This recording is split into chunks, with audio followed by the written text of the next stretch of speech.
Let me just see who that would be. Right, the car's getting new tyres on it, so it's had its fuel. Should be new Vilander, driver, yeah. and Vilander at the wheel. Some new Michelin's going on there. So Bourdais, I mean, once they have their pit stop and sorted out, it depends. Obviously, Bourdais been in for a stint, so when he comes in next, he won't need tyres, will he? So a bit slow away, I think he maybe slow stalled or half stalled. Lovely rear end on that. I haven't really noticed the rear end diffuser-wise on those latest Pro cars. So we are up and running. The gap 14 points. Nakajima, it's now 119, but Nakajima been into the pits for his stop. They're all on different strategies, pure and simply because of the Toyota's running a little bit longer. Davison having to come in with the Nakajima car for an imbalance in the tyres. Lieb coming in for a slow puncture, only 5 laps into his stint. So everyone running slightly out of sync in pit stops, which is quite good because you haven't really got any idea who's going to win yet. So this is Olivier Pla catching Fernando Rees for 6th and 7th place. Again, quiet race from the 97, not heard much of them. The Pla car has had issues, but they're catching back up now. That's it. And our second commentary team, our helpers have come to the rescue of, and they're going to take you through basically, oh, hang about, yellow zone at 20, yellow zone at 20. That is Mulsanne at the end of the straight. Someone is somewhere off. There we go. Oh, it's car 28 again. Car 28 again. Oh, man. Right, on that note. On that note, that's a great time to kind of like swap over. The 4 car coming into the pits again with more problems probably. But yeah, we're going to swap over. For the next 6 hours, you have the Jake and Giles show. I'll tell you what, if you have as much fun as we've had, people from Canada, we've had America, we've had South Africa tweeting us. We have talked some rubbish for the last 6 hours, I'll tell you. But hopefully you will be able to enter, you'll be looked after by these two as the 28 car sits in the gravel. It's Sarrazin leading from Lieb, followed by Nakajima.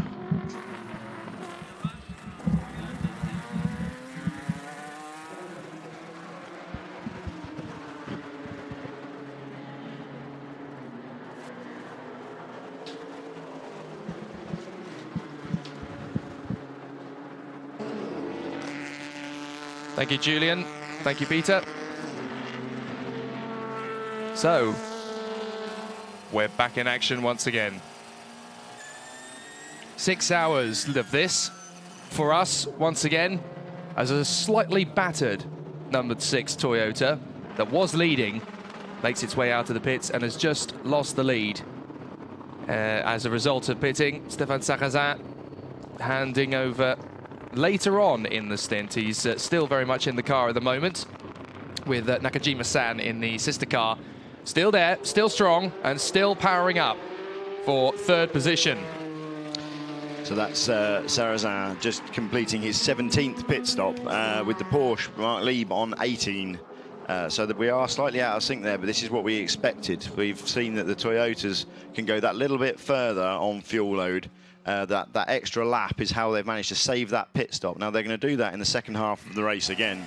So interesting to see that now that's happened, the Porsche running faster for shorter has ended up net gain ahead of the Toyota.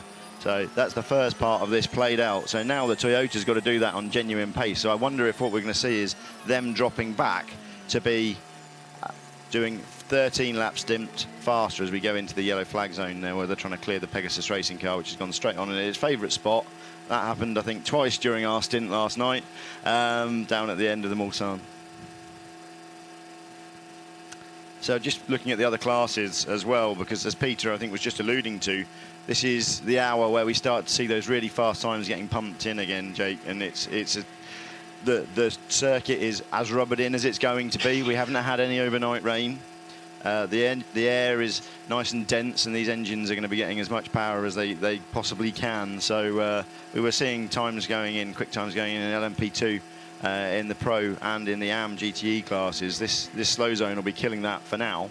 But I expect the next hour to be seeing some of these guys putting in some really fast times. And Matt Griffin actually put in a second personal best fast time for that car in the GTE AM class, fifth, currently lying fifth, but did a 3:57.4, so 2 in a row for him. Well, the big question, now that we have 9 hours to go, and we still have 2 Toyotas towards the front end of the field with the Porsche with it, number 2, can Porsche overhaul the 2 Toyotas? Well, the answer to that is yes, but they're really going to have to work hard to do it, because Toyota are in a very good position. They're not out of the water yet, Toyota, because they still have a few more tricks up their sleeve to unleash if they are going to get this job done safe and sound, because the Porsche team are still throwing everything they possibly can at Toyota, and it has been that way pretty much for the last 8 hours of the race. Absolutely. You know, when we left our last shift 6 hours ago, we were seeing that number 1 Porsche coming in with the issue of a water pump failure, and the water pump being within the bell housing of the gearbox. So the guys having to split the car to repair that. We saw the almost effective repair. He got out, got down through Tertre Rouge before it failed again, and tried to bring the car back on battery. In the end, he had to bring it back with under power, but we've lost that car now. So we are down to one Porsche, and you have to question whether that problem is going to strike the number 2 Porsche as well. Well, Anthony Drevet kept me informed just as we made the changeover from the pits that the number 2 Audi is not far away from its next stop, and at that stop there is going to be a driver change. So that's something we can obviously anticipate and look forward to. Marc Lieb in the car at the moment, Sarrazin and Nakajima in the Toyotas, as into the pits comes the 50. That, of course, is the Labre competition Chevy. Yamagishi, Reg and Belloc are in that car. Jean-Philippe Belloc, the very last driver to be confirmed for a race seat going into the Le Mans 24 Hours. He was only confirmed, I think, on Monday. Yeah, in scrutineering on Monday. Scrutineering, so great to see he's managed to get himself a seat back on the grid again. So the number 2 Porsche now running down out of Tertre Rouge down to the first chicane. Interesting to see that the number 1 car, now that they have got that car back out, is sitting on his tail, playing tail gunner for him right the way through. So I suspect we'll see those 2 cars running together, and some strategy played on the number 1 car to try and optimise what's going on with that number 2. Well, let's keep you up to date with the LMP2 battle. It's the Alpine that leads, the Signatech Alpine with Nicolas Lapierre in the lead of that one, followed by the TDS Terrier with Pierre Terrier in second position. With the Areca number 26, the G-Drive car has Roman Rozanov at the wheel, and they are on the verge of being lapped for second position by the crew in second place. So it's slowly starting to expand in terms of a gap, because there's 1 lap between the Alpine in the lead of the race and the second place Terrier, and then there's almost a lap back to Roman Rozanov, and then there is a lap back, possibly 2 actually, to Scott Dolan in the Jota Sport G-Drive Gibson. Then Panciatici, who we saw having some rather amusing histrionics a little bit earlier on. Let's put it this way, he knows how to count up to 1. Vitaly Petrov in the SMP racing car is there in 6th position, in front of the all-British Stracker Gibson, with Nick Leventis at the wheel, in front of the slightly hopping Kevin Bujun-Jin. Interesting to see that he's got back in that car, because again, as we were leaving last night, he was getting lifted out of that car. An incident on, I think it was on Wednesday evening, causing him some concern, injury to his leg. He was passed clean to race yesterday morning, but was definitely struggling late on last night. Well, let's talk about the one thing nobody wants us to talk about, and that is retirements, because somebody on Twitter, Adam Wells, is saying, has there been any significant car-to-car contact? As far as I can tell, this is the cleanest 14 hours I can remember. I agree with you, but there have been some casualties. The hardest car-to-car contact we saw, I think, was probably what's gone on with number 6, or the most significant, the side of that car when he hit the AM I think it was an Am Ferrari down the side. That's done it some damage. It's a little bit wounded, and if they get the opportunity, they will do something about that under a safety car, because they're going to be losing time. But that's a whole floor change. That could be up to a lap. The other cars that we've lost that we really of note, the Bergmeister Porsche is still stuck in the pits now. That's been in there for quite a while, that's for certain. They're more than 40 laps back. So, but Kevin Estre last night becoming our third retirement after the KCMG car. So the two factory GTE Porsches in effect out of this now. Kevin Estre losing the right-hand bank of cylinders and then exploding in a very big way as he came through the Porsche curves. I saw that last night while I was perching in the grandstands. I saw that on the big TV screen. Bergmeister in the Porsche down the order.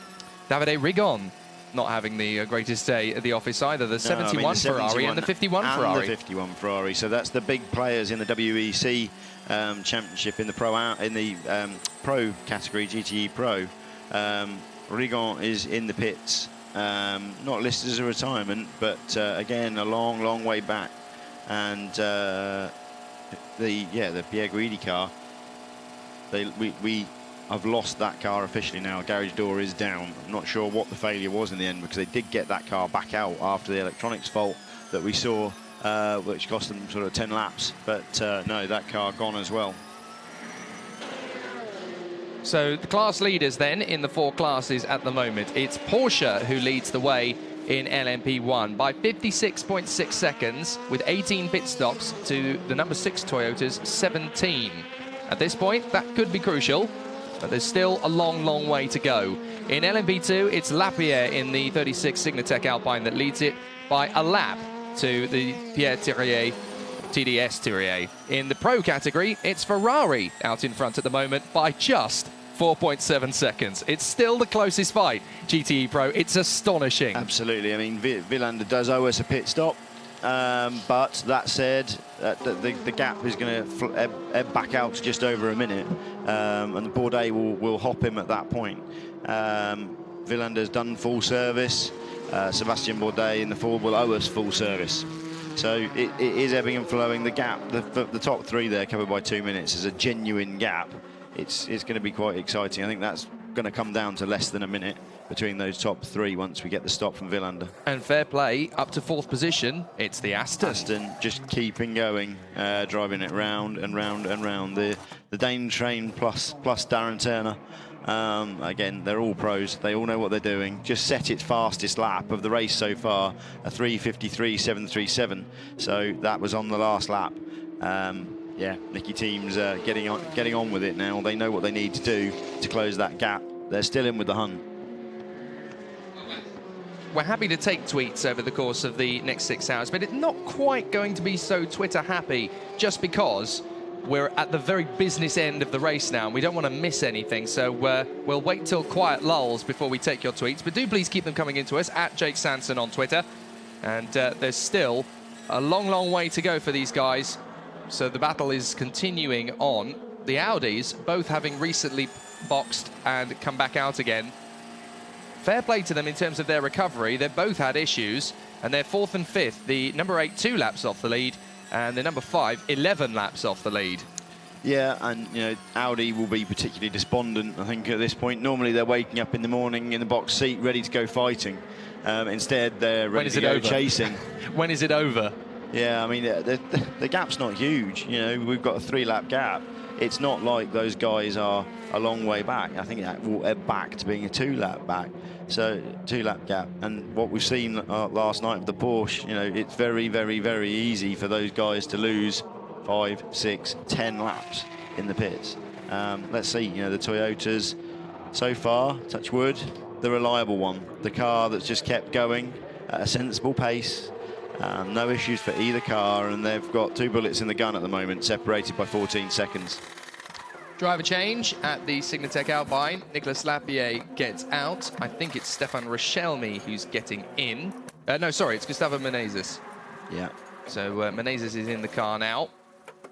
And that is the leading LMP2 car. They have about a lap at the moment, so it's not a massive panic, but they are not going to spare any time if they can help it, because they know that as close as it is, a lap, that sounds like a lot. It really isn't with 9 hours to go. Anything can happen at this point, and a lap in LMP2 at the moment is only about 3 3/4 minutes. Yeah, absolutely, and you know, it's all coming alive now.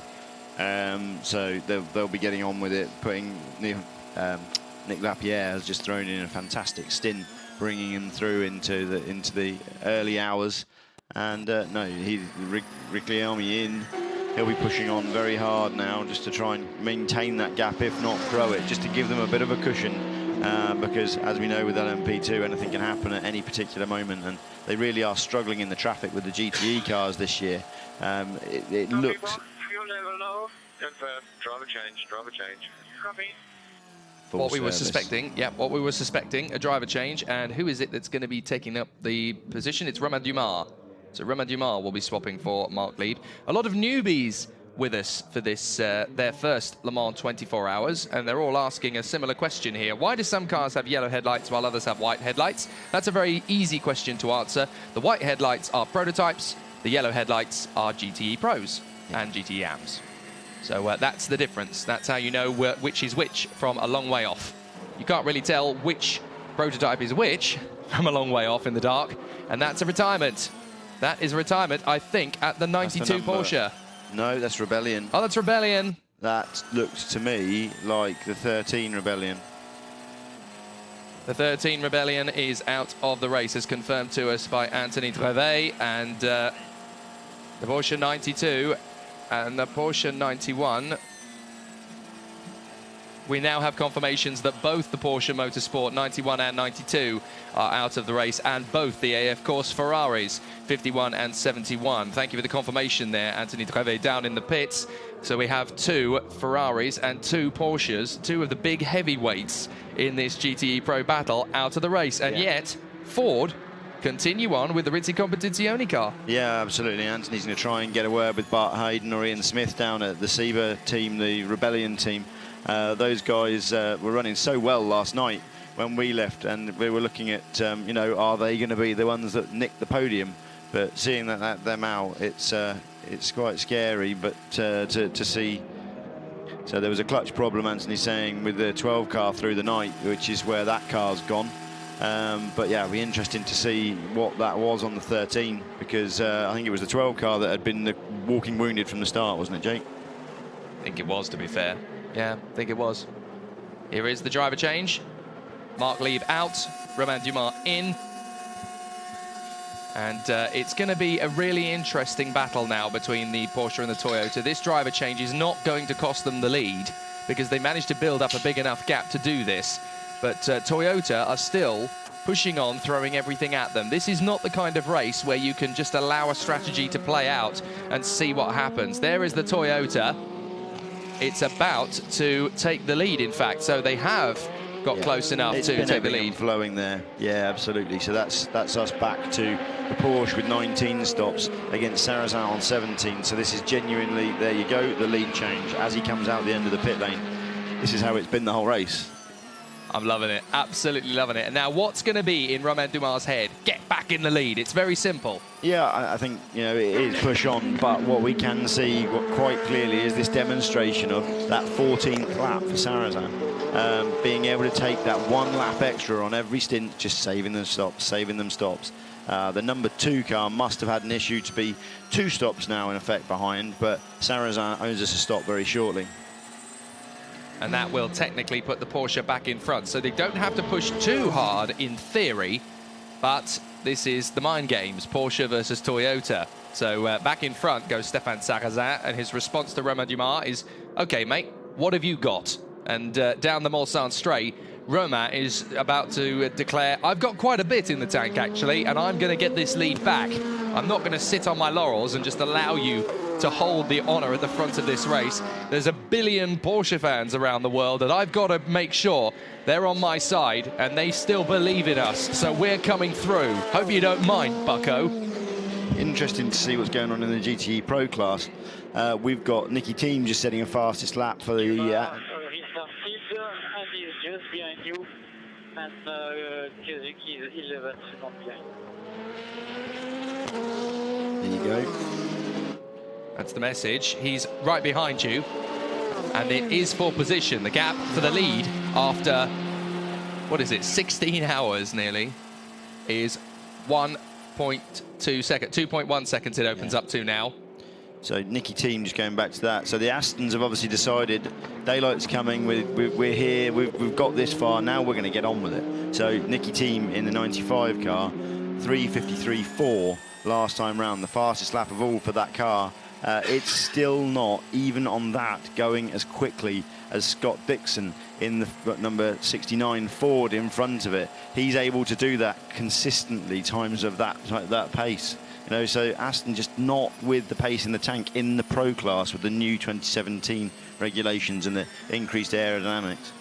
15 hours and 18.5 minutes into this race. The top 3 cars are separated by less than 12 seconds. Pinch me. I must be. This is genuinely turning into the best Le Mans 24 hours Absolutely. in living memory. So Simon Dolan's actually hit the wall. Oh, that's a lot of damage. Now he's going to struggle to get that back to the pits because he's on the wrong side. He'll be able to cut across. That's okay to cut across. Can he time it right? This is the thing. Can he time it right with the traffic? Oh, no is the answer. Let's see what's happened. To go the wrong side of the curve. Oh, he's gone straight on. There. So no, he's made it in. He's made minor contact, and the way that the Zytek is laid out, the Gibson is laid out, they can actually get that front corner off very quickly. That pod is a separate piece to the remainder of the nose, so they will be in and then they'll pull that off. I'm in the pits. I've waited a long time for Marc Lieb, and he's back in the pits, in the garage, so we'll have the chance to ask you some questions. So Marc, that was a big stint for you. Yeah, it was good. I mean, we had a really good car in the night on soft cold tires. Unfortunately, we had a slow puncture already twice today, so this cost us a bit of time. But we could gain time to the Toyota. We could make some time up in the night. Now it's really interesting to see where we are at daytime and if we can follow the Toyotas. That was the puncture that motivated you to stop twice in a few minutes. Yeah, exactly. I was out in my second stint, and I think after 5 laps I had a slow puncture, so I had to pit, and then I was in for a double stint. So yeah, I'm awake now since 12 o'clock, so I think I need a little bit of sleep now. Yeah, you need a race, that's for sure. And how was the rhythm for you? Because we know that, as usual, the battle is very fierce for the lead. So just a few seconds between the leaders, so that's great. Yeah, it's very demanding. I mean, it's not easy, but actually the rhythm was okay. I could actually get some consistent lap times.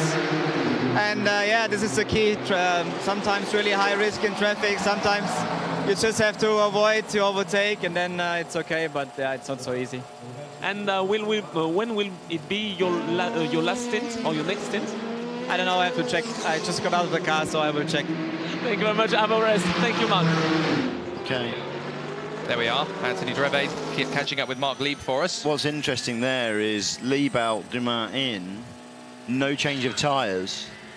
That's very odd. Yeah, that is strange. Send a driver on somebody else's tyres. Normally you give them their fresh shoes, they get going and they run on those through their stint. So straight, yeah, I mean, Porsche looking to save the 20 seconds there and obviously feel that these tyres can go at least 1, probably 2 more stints. I'm not sure when he last took tyres, but we'll be keeping a note of that, that's for sure.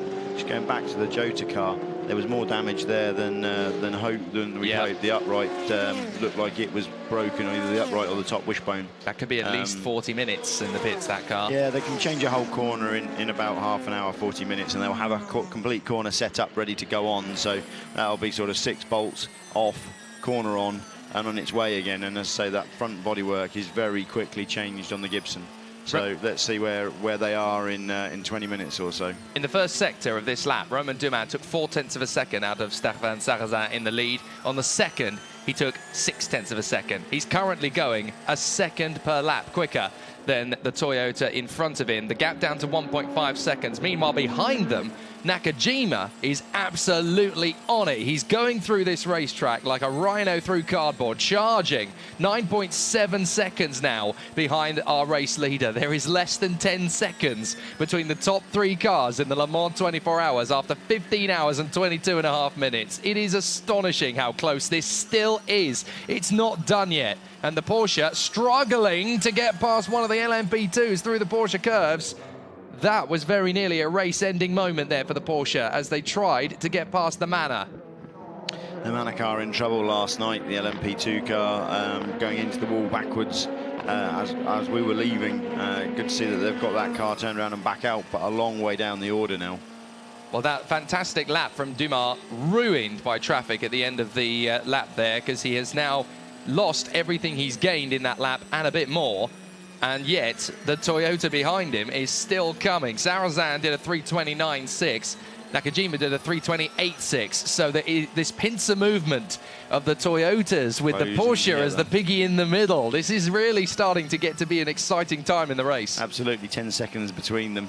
Nakajima, one stop more than Sarrazin. So the number 6 Toyota story really has been just keep going, keep going, keep going, keep out of trouble, apart from the damage we know that it's carrying on the side. But just plodding away, plodding away, plodding away and staying ahead. 26G drive car coming past us and into the pits.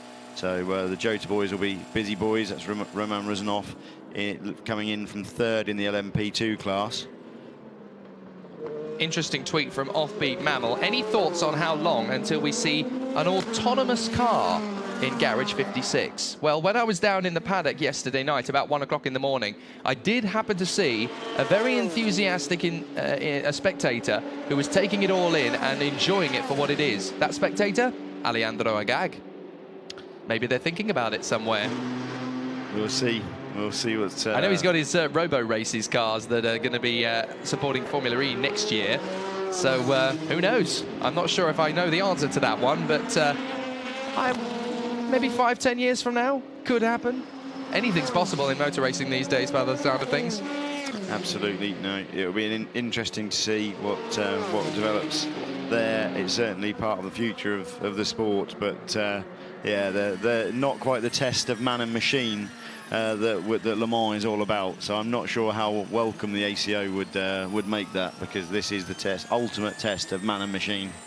And if you take the man out of it, well, you've kind of lost a lot of the essence of it. Absolutely. You know, that's the autonomous bit doesn't really work at Le Mans. Yeah, you're basically programming a glorified supercharged Hoover, really, Go aren't and you? drive around. Exactly. It's not really in the spirit of the Le Mans 24-hour. I wouldn't mind a test of it somewhere, 24 hours, like they used to do in the old days when you'd test a road car to see if you could break it within the first 24 hours of its life. I think they used to do that with Saabs, didn't they? There was that fantastic test in the early 90s, I think 94 or 95. They sent 7 Saabs onto a racetrack for 24 hours to see if they'd break. Kazuki, we see vibrations, but it's okay to run like that. It's still okay. Stefan 9.3, Cuba 5.8.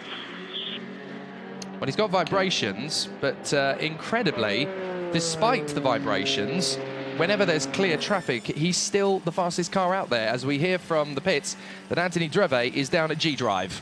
Yeah, Simon Dolan in the pits. What happened on the car number 38? It's pretty simple. Braking into the chicane, the first Ford chicane, and the Aston B that I just overtaken just punted straight me up the back and put me in the wall. It's disgusting, absolutely disgusting, the standard of driving. If I find out who it is, they've just destroyed our race. And as far as I'm concerned, it's just not allowed. It shouldn't be allowed. Not at this level. Disgusting. Yeah, I understand. Thank you, Simon. Wow. Not a happy man. Simon speaks his mind. He is one of the best amateur drivers we have here. You can't really call him an amateur driver. I was just going to say, yeah. Gentleman driver gets used as a term a lot. He's absolutely I don't think it applies in Simon Dolan's case. No, but and Simon normally won in that situation. To walk away, not comment. Yeah, I'm absolutely on Simon Dolan's side for any kind of incident like that. If somebody's punted him up the back and ruined the race, then yeah, you really do have to question the driving standards. I know it's long into the race. I know we're 15 hours and 27 minutes into a race. I know it's dawn, and I know drivers will get tired. But still, if you've got someone in the team doing that... Yeah, exactly. Without seeing it, we can't really judge. But, yeah, no, Simon very animated about what he believes went on. 9.4 seconds. That's the gap between the first 3 cars in this motor race.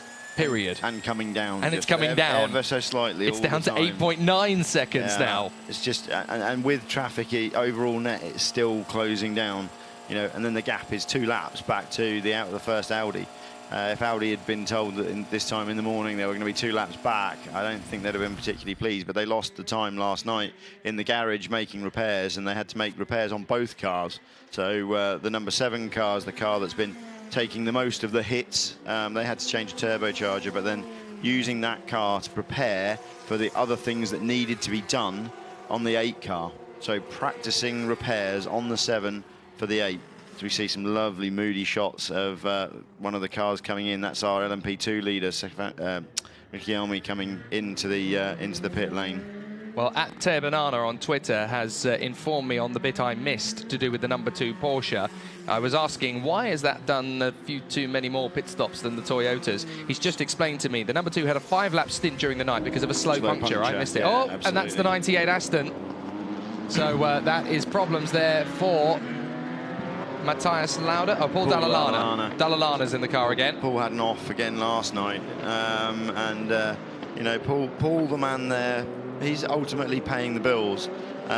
He does a fantastic job of what he is here to do, of bringing that car home in one piece. Has these little moments, but ultimately, you know, he should have won the WEC last year without those moments. They have the pace. He has the pace.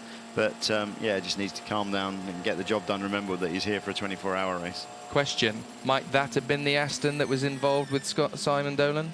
It's potential, isn't it? I wouldn't want to poke it towards them. No, indeed. It's not our place to say, is it? It's we'll see. We'll see. I'm sure it'll all come out in the wash, and we'll find out what's going on. And yeah, no, Paul will get his bit done, get out that car, and hand it over to probably Pedro Lamy, who will suddenly be throwing in fastest sector time after fastest sector time very shortly, I'm sure. How important is the worldwide reach of the Le Mans 24 hours? Well, we've just had a reminder on Twitter. Greg Cesaroni tweets, I'm sitting across the street from Daytona International Speedway, and I'm watching the race on my phone and have been since the start. Wow, that is good for you, mate. That is how important this race is worldwide. Some people, I've been trying to talk to my friends and my colleagues about this.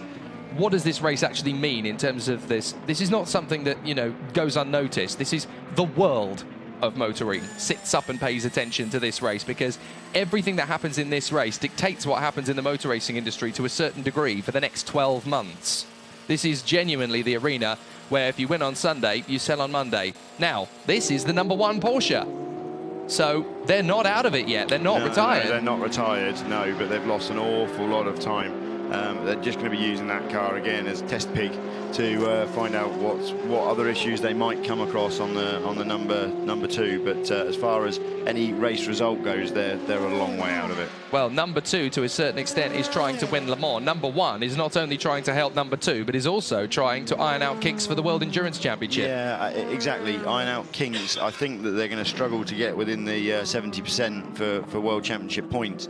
But equally, they've got to complete 70% of the race distance. They'll carry on pressing on hard. If they can get to that, then those points are massively valuable to them, and the overall position that won't affect it. But it's just whether they can complete enough laps to be classified. A couple of people on Twitter hinting at another potential Garage 56, hydrogen powered. That was alluded to yesterday, wasn't it? Yeah, absolutely. That car is already running. So the guys are struggling for funding to get it going, but the powertrain's already tried, tested and proven. So we will see that technology here within a couple of years. Well, it was out there before the start of the 24 yesterday. They were taking it for, I think, 2 laps they did. So somebody somewhere in the crowd who's got several billion pounds saw that and went, that's a good idea. So do not be surprised if Garage 56 next year is a hydrogen-powered car. Into the pits comes the number 1 Porsche. Mark Webber is about to get out of the car. And I think he's about to be replaced by his Timo Bernhard. Yes, it's certainly not Brendan Hartley's helmet. We can tell. We can tell it's Brendan Hartley by his Red Bull helmet, and Timo Bernhard is the one with the yellow, red and orange on his helmet. And the massive B, as Anthony Treve points out, is a big giveaway. Yes, good point. So out of the car will get Mark Webber in true Aussie grit style. It just seems like a bit more of a dejected Porsche #1 crew. There's not quite the sense of urgency that there was a few hours ago. No, I mean, ultimately, they now know that what they need to do is stay calm and try and collect some points. Avery Hage, if you had to pick one driver to race in the 24 Hours of Le Mans who hasn't raced in it before, who would you pick? In a battle like this, it's quite difficult to answer that question because we've already got an incredible elite amount of drivers, including this guy, Tony Villander. Fernando Alonso is the obvious choice, and he's said that he wants to be here. You know, he is, without doubt, the fastest driver in the world at the moment, I think. Wow, you went out on that limb. I'm impressed. It's a good choice. He ultimately, he is, you know, he wants to buy, he's already got a bike team, I believe, and he sees himself here, you know, probably as driver team owner.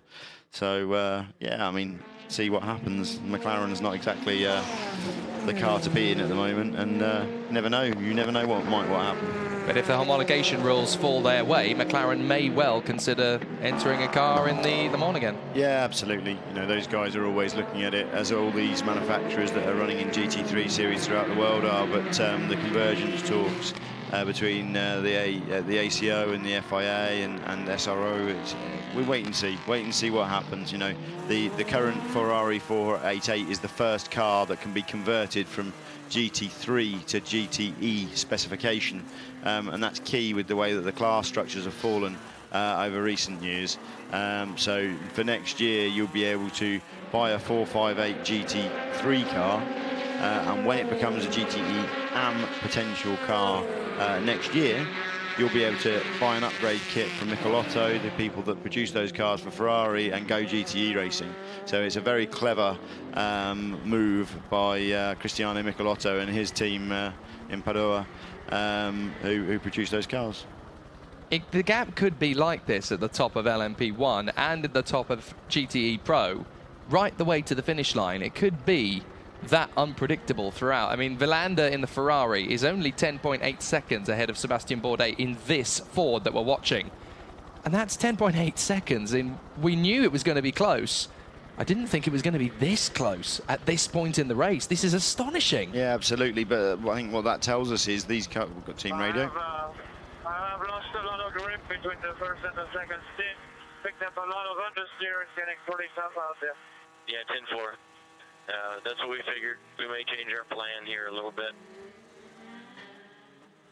Okay, so the 68 Ford is actually going to, running second with Sebastian Bourdais at the wheel, is actually going to react to a balance issue early on by the sounds of it and take a change. So they're only 10.9 seconds behind Tony Villander in the Ferrari 488, the Risi Competizione car, which is running first overall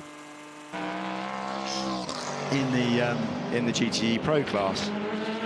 So they may change plan, we hear there. So probably some new boots on and send it. I suspect they'll change compound of tyre to try and bring the balance back.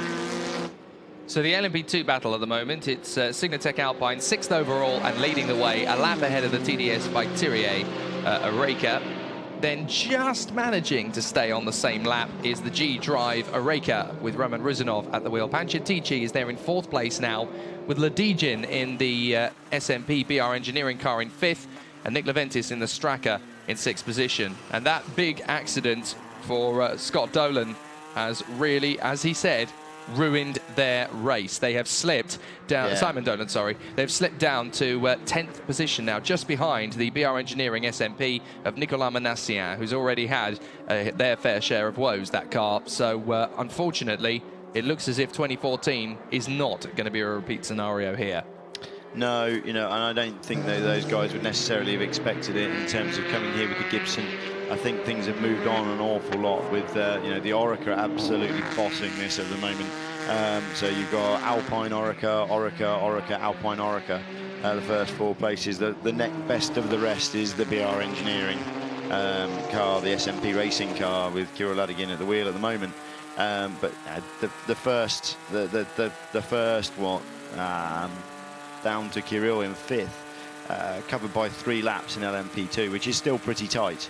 But the battle there, the real battle is for 1st and 2nd, and Roman Ruzanov in the Gazprom G drive. The other Jota car is 3rd, but a lap back on Pierre Thierry and Stéphane Riquelme. Well, in the GT Pro category, it's Ferrari, Ford, Aston, Ford, Porsche. And that 6th position Porsche is the Dempsey Proton car. As into the pits is the 62, the leading GTE AM car, the Scuderia Corsa machine with Jeffrey Seagal in the car, sharing the car with Sweedler and Bell. But the 6th position car, the Dempsey Proton Porsche, I was particularly interested with the progress of this as the Scuderia Corsa boys pat themselves on the back for a job well done. And that has maintained their advantage. They're a lap ahead, actually. They're doing a fantastic job. They've just kept out of trouble, gone round and round, not hit anybody. Pat Long chasing them down in that number 88 Proton competition car. And then Manu Collard, you know, he's been here, I think this is his 22nd Le Mans in a row. Who better to have chasing them down in the other Ferrari 458 Italia? But yeah, a lap separating each of the podium sitters in the AM class. There's a potential for 2 American squads to win in GTs here, because the Ford team is not far away from Tony Villander, 11.1 seconds.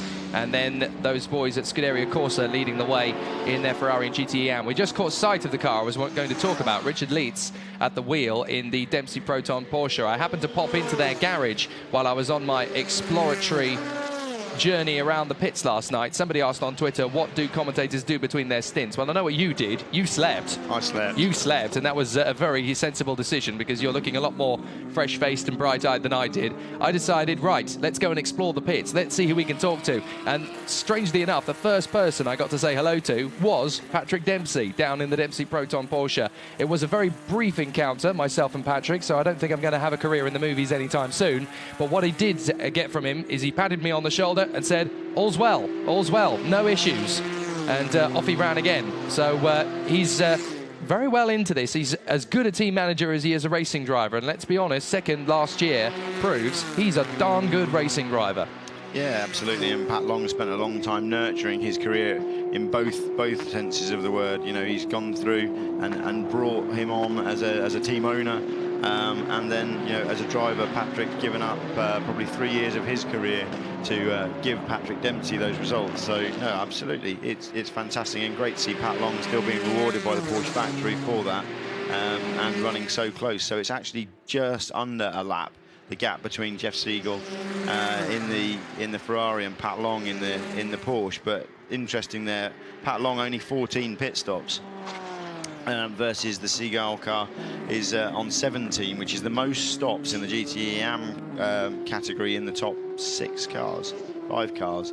So they've obviously had their issues or taken advantage of safety cars along the way to do things like brake changes and the clever stuff. Clearly the strategy's right because they're on it. They're way out there.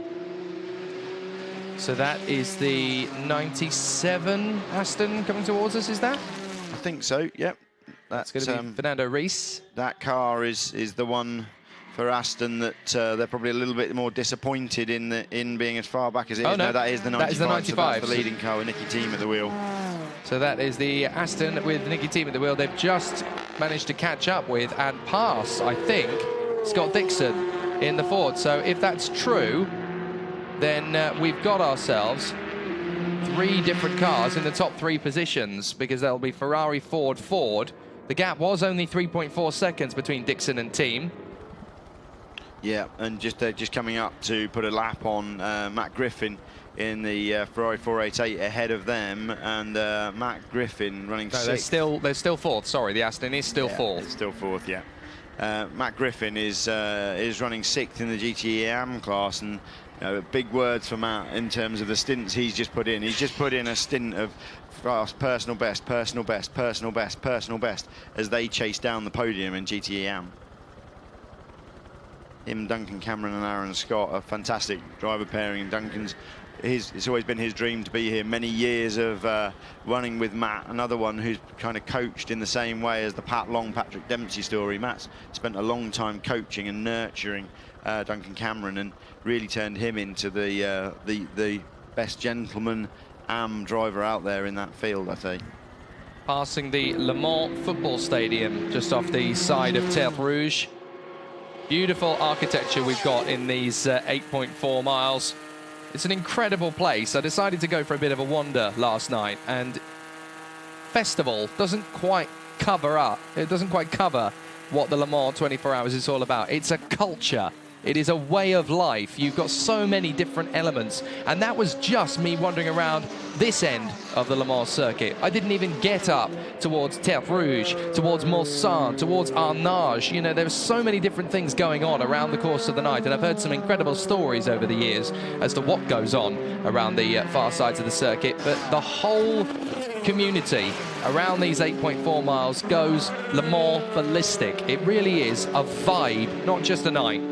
Absolutely. Now, just looking at what's going on the screen, we've got that's Kazuki Nakajima, so now 7 seconds behind. So it's now 7 seconds covering the first 3. Dumas falling back towards Nakajima now, 5 seconds behind Stéphane Sarrazin. So this really is the big block, and this is the stint going through. The next car, I think, that's going to us to stop. There we go. He's in. He's in, which it should be the number 5. It is. Good timing. Absolutely spot on. So he managed to catch the Porsche pretty consistently there, and that gives the vision to the fact that the Toyotas have still got plenty of juice left in the tank, and they've got something that can be charging, you know, after this one solitary Porsche that's still in the mix. There's your race leader, currently being bought by the Panis Barthez Oreca. Sorry, the Panis Barthez Ligier. Yeah. But I think that the key thing there is that Toyota have still got 2 bullets in the gun, so they can send somebody to really race the Porsche and try and break it, you know, and they've still got 1 in reserve. So if I was Porsche, I wouldn't be feeling particularly comfortable about being sandwiched between those 2 Toyotas now with, you know, 8 hours and 15 minutes left of the race. They do say safety in numbers, don't they? And at Le Mans, it's even truer, because you've got so many factors working against you anyway. To know that you've got an incredibly fast Toyota in front of you and one behind you and closing in, you're a sitting target. There's nothing you can do. Absolutely, and while that's very exciting, just seeing in the pro class, the Scott Dixon and Nicky Thiem responding to one another. So Nicky Thiem only 5 seconds back in 4th position in the GTE pro class on Scott Dixon. And both setting personal best fastest laps on the last lap. It's so close. 3:52.6 for Scott Dixon and 3:53.2. You know, undoubtedly the Ford has got the pace of the Aston, but Nicky Thiem's consistency across a stint better than Dixon's, and he's just putting in the lap after lap after lap, plugging away, saving the time in traffic to get through. It's going to be an intriguing finish in the GTE Pro class. Still more than a full Le Mans Endurance Series or World Endurance Series race to go. That's an IndyCar Series champion versus a Porsche Super Cup champion. It really is the world-class elite racing drivers out there in the field this year. It's one of the strongest grids I can remember in living history as to the talent that we've got out on the circuit. Despite that, Simon Dolan believed that the driving standards of the number 98 Aston Martin of Paul Dalla was not acceptable, and something needed to be done about it. We don't know that it was Dalla Lana. So. Well, we know that it's the 98 because the incident involving 38 and 98 is now under investigation, and on top of that, to compound the misery and woe for the 98 Aston Martin, they've also been instructed to report to the stewards for their speed at the pit entry. Yeah, I did see that one as he came in. There was a big lock-up as he came past us. So I suspect he probably broke the beam, but they can't really do him for it. They can't prove that he was going that quickly across there. That message on 38, 98, it will be because they're investigating, because I'm sure Simon Dolan has been stood in Eduardo Freitas' office saying, talk to me. So that's a big one for the Corvette. That's a massive, massive shunt. Now, that's going to be a safety car because the barriers are well and truly demolished. So even though Tommy Milner might be able to get that car started again, and I don't think even that's likely, that's on the way through the Dunlop curves. We've seen this so often now over that bump just as you enter the braking area, really unsettling the car, and that was a big hit. He'll be fine. He'll be fine. He'll be able to bring that car back. That's right. It's just the way he glanced the wall. You know, he hit it at just the wrong angle. It's done an awful lot of damage. I suspect we will see that car out. He will try and bring it back to the pits if there's any possibility whatsoever. But interesting talking to Dan Binks in the Pratt & Miller team that run those cars on Wednesday, and one little snippet from Dan of the experience that used to be there within that team, not necessarily there now. You know, it's the new young generation. They've got to learn, but they've got some superstars in other cars. So Johnny O'Connell in the AAI Corvette, and you know, Johnny's been here, done it, won it. And they're trying to bring up those younger drivers now, so that they've got the next generation. But mistakes like this, over the bump, just drop the car. It's exactly what we saw the WeatherTech Porsche do last night. Such a shame, because the Corvette is already struggling to run with the Ferraris, Fords, Porsches, Aston Martins, and let's that's not forget they won last year. They did. So the car is. Here it is again, over the bump. Car snaps away. Just drop the car over the bump, and it's so easily done. I think he was probably braking a little bit late, and as he at the car on board now, just watch it. It goes over that bump and gone. He did brake too late there. You know, normally you're just starting to trail brake from the apex of the right-hander and settle the car as it goes over the bump, and he just went probably 5 yards too far before going on the brakes. So interesting there, the shot of the Corvette. The steering wheel comes up and out of the way to allow the driver to get out. I think that Dan Binks has made the call to call it a day for that car, and they're not going to try and get it back. If he goes more than 5 meters from the car, that's it, over. So yeah, that's it. It's done. That's such a shame. Game over. They'll cover that with a slow zone, I would suggest. We've got a double waved yellow at the moment, but I think they'll throw a slow zone to allow them to go and recover that car with one of the Manitous. Oliver Gavin has just realised his Le Mans 24 hours is over, and that's a real shame. That leaves just one left, and it's 9th at the moment with Jan Magnussen, father of the Formula One superstar Kevin Magnussen, at the wheel. Jan Magnussen, who's won the Le Mans 24 hours in the GTE category so many times already. It's strange how that one's flipped round, isn't it? It's normally son of, but now we all talk of it as father of. Yeah, absolutely. Which maybe says something about the timing of their careers. But it's interesting because we all expected Jan Magnussen to be the superstar Danish wonder kid in Formula One, and it never really happened for one reason or another. And now it's Kevin who's been able to take up exactly the same role at pretty much exactly the same time in his career, actually. It's quite funny. Tommy Milner is able to laugh about it, at least. He's got the cameraman with the shots there, so he's going to be shown his accident frame by frame by the looks of it. Can you show me what happened? Well, you braked far too late over a bump, and you lost the back end of the car, Tommy. Well, into the pits comes the number 6 Toyota and the number 2 Porsche together on the same lap. They both pitted together, so this is going to be interesting because we're going to have a real race between the Toyota and Porsche crews in real time, just a few feet away from each other. Here we go again. Tommy Milner snaps it. Bang! Game over. And that is how quickly your Le Mans 24 hours can end. What's interesting there is the number 2 car is now off schedule. So number 2 gave us a stop at lap 241. So they've only gone 10 laps on that stint. I suspect this is a balance change. It would be interesting if Anthony can get in there and talk to somebody at Porsche and find out why that was only a 10-lap stint. It might be reacting to the slow zone. That's a good point, actually. Romain Dumas out, Neel Jani in, the man who set our pole position time on Wednesday. And that's the third Toyota, the third car in the mix. The second Toyota, no, sorry, that is the first Toyota leaving the pit lane. Sarrazin is still in the car, so that is at least his third stint, possibly his fourth, Giles. Pass. I didn't have any notes from that, so it's I think that's his third. Definitely his third, and it could well be his fourth. Oh, they're putting oil putting oil in. They've got to do it at some stage. So away the car goes. That's normal. We've got a pressurised oil system to be able to feed the engine. Just go on with a bottle with a dry brake coupling, and they'll add a set quantity of time of oil, which will dictate the quantity that goes in. So now being released into the slow zone, so the car won't accelerate as normal. They'll crawl up the hill. Don't worry, that's not an issue with the car. And Kazuki Nakajima just moved into second place. Toyota 1 and 2 now. Yeah, absolutely. On 18, 19 and 20 pit stops each. Could that be the finishing order of this race? It's possible, isn't it? It's very possible. You know, Toyota would love that to be Toyota, Porsche, but there's a long way to go. I don't think Porsche aren't going to settle for third. No, and who have they just put into the car? Neel Jani. So he doesn't do things by halves, Neel Jani. He is going to absolutely moss it all the way through this race. That's his first time back in the car since about midnight last night. So he's running on a similar shift pattern to us. As we were leaving last night, he was getting out that car. So he's had 6 hours off. The other guys have done their doubles or triple, quadruple stints, actually, it will be.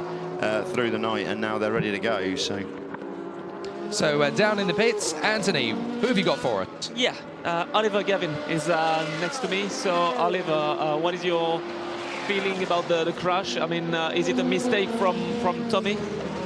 Well, I think that he might have got in a bit hard into turn one, and maybe had a little bit of rear locking. I'd had a little bit of that. We'd also just made a little bit of a chassis and aero change, and that might have just caught him out a little.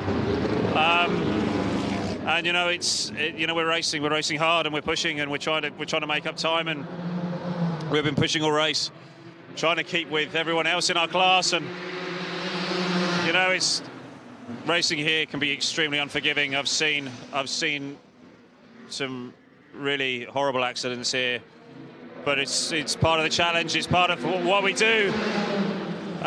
Just what it does show is that Tommy's been able to walk away, which just shows the strength of the C7R and the work that everybody does here at Corvette Racing to think about the driver's safety.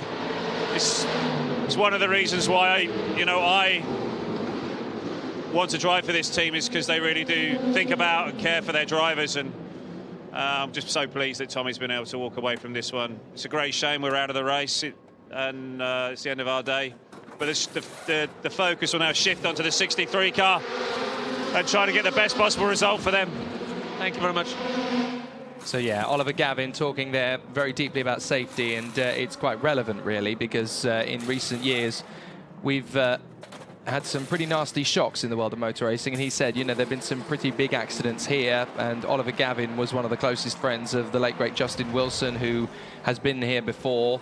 So you've got to think about safety, and one thing he can say with a lot of conviction about the Chevrolet Corvette team is that they really do, as he said, look after their drivers. They are very safety conscious. Yeah, I mean, those guys have developed all sorts of systems to give them the maximum safety within the car as drivers. So they've got a satellite system within the car that they're looking at. It's a radar system looking at who's around them, and that gives them different colours for the different classes that are approaching. So they can see that they've got an LMP1 car approaching on the right-hand side, and it gives them audible warnings as well. So they've spent a long time developing that car to be as safe as it can possibly be, but ultimately a very, very quick car, and pretty gutting for the defending champions to go out in that way. But we heard them saying exactly what we'd seen, you know, a mistake over the bump, gone in too hot, and around the car went. But it is a 24-hour sprint race in GTE Pro, so that's what we kind of expect. Jason Turner on Twitter. Hello from Boston. Do drivers need a special license, a bit like a super license in Formula One? Doesn't quite work the same way in Le Mans. No, absolutely, it doesn't work quite the same way. So these guys have their international racing license, and they have to pass a test, a simulator test, whereby they go through all of the procedures that they carry out that are unique to Le Mans. So the slow zones and the safety cars, the 3 safety cars we see deployed, they go there to one of the nominated centres, run through that programme, get a stamp to say, right, you're good to go. They then can come and do the test day. So coming to do the test day, which is a fortnight before the race, they've got to then do 10 laps at the test day to qualify for race week, and having done their 10 laps at test day to qualify for race week, they've then got to do 5 night laps during race week as an absolute minimum to be allowed to enter the race. So that's kind of the process to be able to be here. That and probably £1 million. Yeah, absolutely. I was just going to say, I was wondering, you do need to remember the £1 million bit. Yeah, unless you're extremely talented. But you know, the only drivers that aren't forced to be here 2 weeks before to do the test are platinum drivers. Can apply for an exception. They're not necessarily given the exception, but they can apply to not come. And we had a couple of people do that while there was an IndyCar race going on a couple of weeks ago. Anthony Drevet is down in the pits, and he's at Porsche.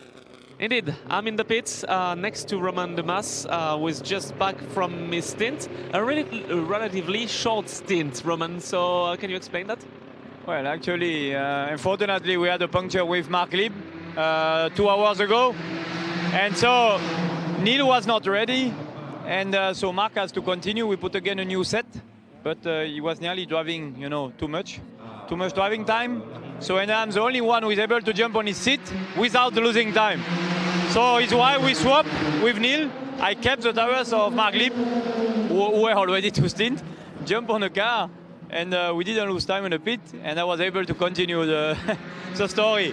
And now that it was a big repair with the wall, we take the opportunity finally to change the tires because they were 3.5 stint, so it was time to change, but it was okay, it was cool. And when you're not really prepared for getting in the car, is it something special for you as a driver? I mean, when you're not really ready to take the wheel? No, I was not at all. I was in bed because Marc drove just after me. So I went to bed and they came and said, hey, wake up. Yeah, you have to go back. So now I hope I will sleep. That's why I saw you were pretty sleepy. Thank you very much. And about the strategy for the end of the race, do you have a clue about the strategy? Well, so far we have always small delay, you know, like the puncture, like the wheel nuts, like we try, but they are quick, but it's still 8 hours to go. Thank you very much. I was asleep. That's the best excuse I've heard from a racing driver. I was asleep. Yeah. I wonder how long that's going to last. As an excuse in terms of validity. Interesting to see that Porsche having those issues. We thought that it would be them responding to the slow zone, taking the opportunity on that 10-lap shorter stint to get the stop done. It makes absolute sense while there's a slow zone out there to get into the pits and minimise your net loss. But yeah, not like them to be not quite with it. You know, normally your next driver is ready in the garage, stood there throughout the stints in case there's an issue with the driver that's got into the car. As a team manager, you're there trying to manage that all the time. You're aware that the drivers need sleep, but equally, you can have someone get ill while they're in the car. So yeah, not a surprising one there from Porsche. So we're coming through the slow zone now, and we'll get released when we pass this green light. No, there'll be a white line on the exit to the slow zone. Well, it looked as though they were pretty quick on the uptake. Just didn't react really, did it?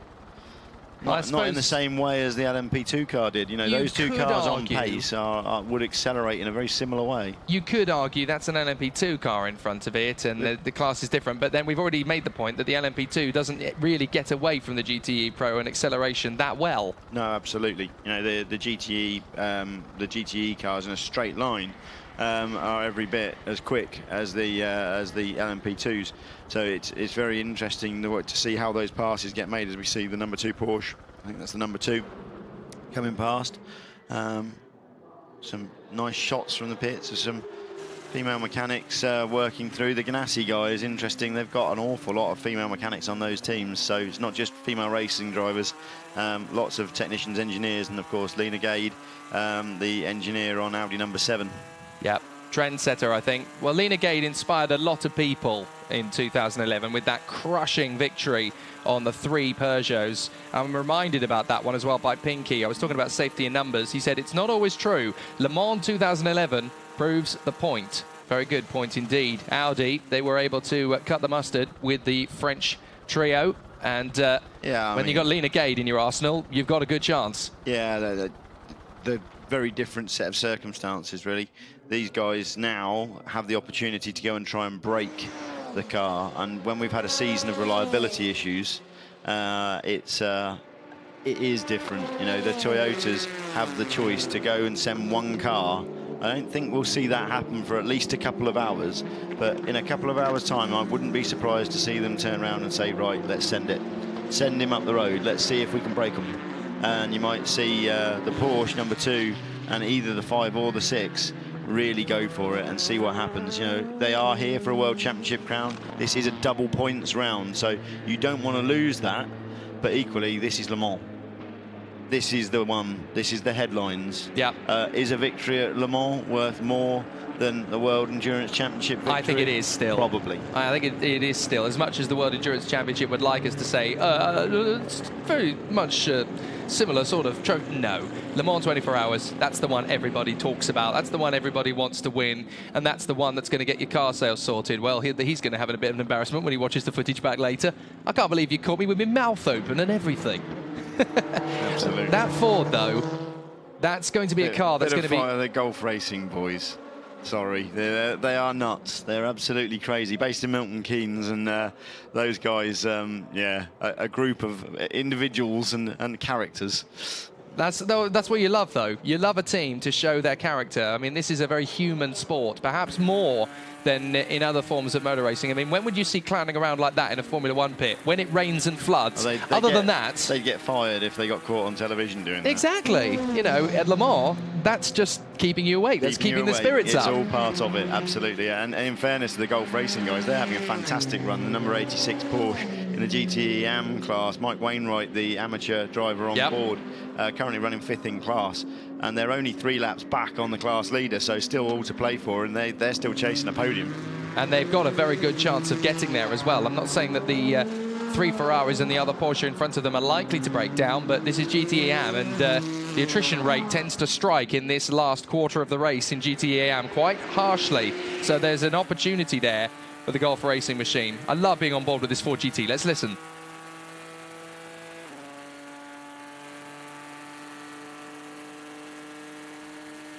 That's the sound of a thoroughbred racing car. Yeah, the V6 turbocharged Ford EcoBoost engine sounds absolutely amazing as they go down the Mulsanne straight, as he changes up into top gear there. Well, it looks and sounds the part, doesn't it? I mean, we're all 9-year-old boys to a certain extent in our mind. We love these pin-up cars, and that Ford is going to be a pin-up for a long, long time. It's the new generation of poster car. Yeah, you know, the start of their 2-year program, which I'm sure will be extended after the end of 2017 when Ford see the value that they get out of the World Endurance Championship and their program in America. But yeah, the guaranteed 2-year program for that Ford GT, and nice to actually see one of the road cars here. It's one of the few cars that has been allowed to race before the road car was produced. There are other manufacturers who have asked for waivers in the GTE class that aren't here. But ultimately, that car is based on the Ford GT road car. The Ford GT road car, I believe, will be on sale before the end of the year.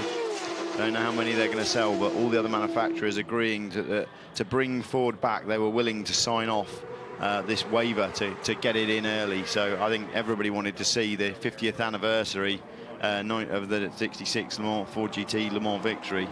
And that decision is paying them back in spades. The attention that is being given on this race from Ford fans, from motor racing fans in general. This is what put the Chevrolet Corvette out of the race about half an hour ago. Bang! Wallop! Game over. It was a big impact, wasn't it? He, Tommy, well, lucky that it glanced as it did. He would have liked to have gone about 10 yards to the right and glanced up the barrier. He might still be in the race. Au revoir, monsieur. Unfortunately for Tommy Milner, his race and the entire 64 crew are out. The 63 crew are still very much in it, though. They are running in 8th position at the moment, trying to close up on Johnny Adam in the Aston Martin number 97. The gap between Jan Magnussen in the 63 Corvette and the race leader is still only 3 laps, considering that they're in 8th place. 3 laps is not much with 8 hours to go. They've got a chance. You never know. Anything can happen, and they've still got a good chance of a podium. Absolutely. The Manitou trying to rebuild the tyre stack that Tommy Milner knocked down. They won't release that. So, the number 35 Alpine, that's David Cheng at the wheel. Is it Cheng? It's Panciatici. Panciatici at the wheel. Wow. He's gone in hard. That's a surprise. That it's Nelson Pacitti. He'll be able to get that car reversed back. and out of the wall. Whether he'll be able to drive it anywhere afterwards, Yeah. that's the big... Is that the exit of Terre Rouge? So I think it next is, round, yeah. 1, 2, 3, 10 and 11. Oh no, it's one of the 10 and 11, chicanes. it's the first chicane, so he's dropped it on the way into the first chicane. Oh, the car's really loose, really loose. He's hit the wall on the outside. He's gone straight on and across. The car won't turn. The car won't turn. That was because he was locked up, I think. Oh, Nelson. That could so easily have been avoided. I think he locked up, and probably, well, if there was a failure, it would have been caused by hitting the curb with lock-on. But he hit that at a very high speed, considering he was still slowing down. It went straight across the chicane, and the car wouldn't slow down, it wouldn't turn. I think this might be game over as well. Yeah, I suspect with how hard that has hit that wall, it may have done a bit of tub damage. So the suspension mounts are glued into the side of the tub. The chassis could well be destroyed underneath. Yeah, there's a chance that it will have damaged those pickup points. If it hasn't, I know that those guys have got corners built up ready to put on, a new nose, a new corner, and on its way. But once he's got that car back, which he can do, he can drive it back from there. Well, for the moment, that will promote Kirill Ladijin in the SMP. You can see, look, the tyre marks across the gravel, yeah, and then on the track. That's why the car wasn't turning. The tyre tracks the whole way. If he'd come off the brakes and released, he probably would have got that in. Either that or the car would have gyrated and maybe tacked the wall with the back. But, here we go again. Let's listen. Too late on the brakes. No, there was some rear locking going on there as he was coming down the gearbox. You could see the car started to move from the back. I think he wasn't expecting that. Braking at about the right point, but just as he was coming down the box, the back moving and straight to the scene of the accident. And he's a frustrated man. You could see him gesticulating to the marshals. Yeah, I think they're going to need to get him a pull out of the wall because he's gone into that loose shale on the outside there. The speed he hit the wall. The speed he hit the wall, though, the damage he's created, and the force. I can't see them getting that car back out. Would you have said that when Mike Rockefeller hit the Audi in 2007? Good point. Good point. These cars are very, very taken strong. well. Yeah, good point. Well taken. You'll be very surprised how strong these cars are. Just going to ride on board again, or is this the sister car? This is the sister car. Yeah, I wouldn't have expected that either, and Audi pulled it off. Yeah. I mean, I know these guys aren't Audi, damage, but then they can do it. All the teams have complete suspension corners built up, ready to drop on. They're set up exactly as the car was at the start of the race, so they can just literally unbolt the corner and put the new corner on. Anthony Dreve down in the pits. Speaking about crashes, obviously we've seen the Alpine, and we've seen as well Tommy Milner. We are very happy that you are safe and very in shape, really. So what exactly happened?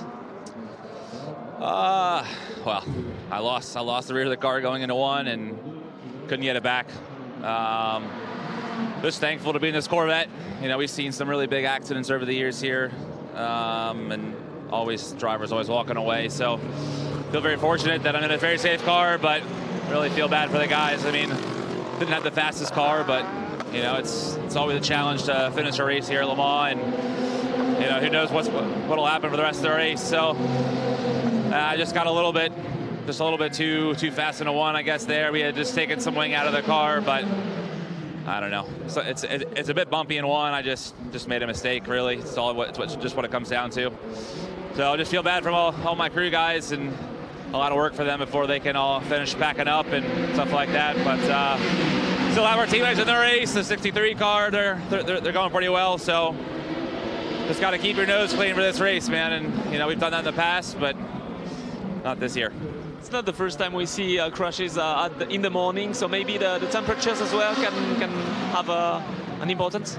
Yeah, I mean, I think in our case we had just made some setup changes there to try and find some more speed, and just went a little bit too far probably. Yeah, thank you very much. Nelson Banciatici shouting at the marshals, put the car down on the floor, put it down. He and I are gesticulating in exactly the same way. He needed to be put down on not the shale. He needed to be put down about 10 yards further up to be able to get that car moving. He's going to try and get it going, but I suspect he's going to have no traction on that shale they've put him down on, and therefore he's not going to be able to get the car back on. I would hope they'll move him forward. He's still in a place of safety. He's still behind that wall. You know, there's no reason to not put him down further up. So Marshall's ripping bits off for him, which is what he'll have wanted. Nelson slams the door shut. Well, fine, if you're not going to help me, bang. Yeah, That's a very, very frustrated Frenchman, and totally understanding that one. But look at the wheel. Look, it's up in the air. It is, but had he been put down slightly further he's not going to be able track, to get out of that. They've really not helped him there at all. No, absolutely. He needed to be put down 10 yards further up. And you can see the flat spot on the tyre there, though. Oh, that's a corker. They're going to... Well, they think he's out of the race, don't they? He They stayed clearly... in the car, and he can bring that car forwards. But it's very strange to see that they're choosing to end his race.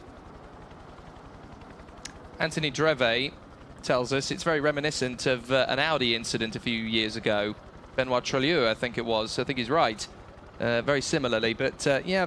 The Marshall's doing their absolute best. These guys Well, are they've done what here they feel is right. And they do have to use their judgment in each case. And if you're looking at that car, you would say, no, that car's not going anywhere. But then they're not mechanics. They're not thinking in the mindset of a team mechanic. He just needs the opportunity to try and get that car going. The ignition is on. I suspect the engine is actually running.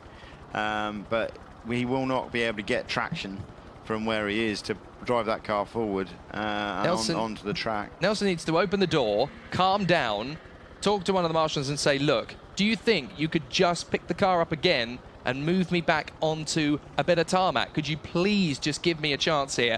You may not think this car can be fixed, but look at these guys. Give me a shot. These guys will be a superhuman force to get me back out on that pits. And look, the team are just so frustrated. They're probably going through exactly the same emotions as Nelson is in the car.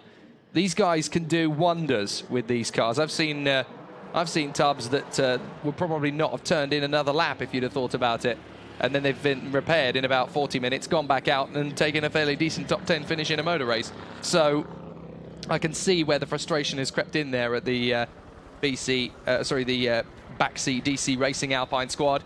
But the number 25 is in the wars. 35, sorry, is in the wars at the side of the track. The car is slipping down the order to what is now 6th position. The Ladygin SMP racing car is up to 4th. The Stracker is up to 5th. Panciatici at the side of the circuit, gesticulating wildly. Put me down on the ground, not on the shale. The thing that you can't forget is that they're here for a world championship. You know, they're chasing a world championship points, double points here. So a retirement here is massive. You spend the rest of the year chasing it. You're on the back foot from there. So if he can just get out and scoop up 2, 5, 10, 15 points, that's massive for him. Especially when we've got so long to go, 7 hours and 45 minutes. The P2 class, which is so competitive this year. We've got, you know, a whole WEC race plus an hour and 45 minutes, a Grand Prix distance then effectively to go. Anything can happen in that time. From Nelson Panciatici's point of view, this isn't over yet. If he can get it home, it's not over yet. No, so, well, let's see how that one develops. Back to the race at the front, 24 seconds separating Stéphane Sarrazin, Kazuki Nakajima, no, he's giving it up. And the Porsche number 2. You can see how broken he is. He's going to get out. If he doesn't... toolkit. No, yeah, as long as he doesn't go more than 5... No, that's the steering wheel. No, it's not. It is...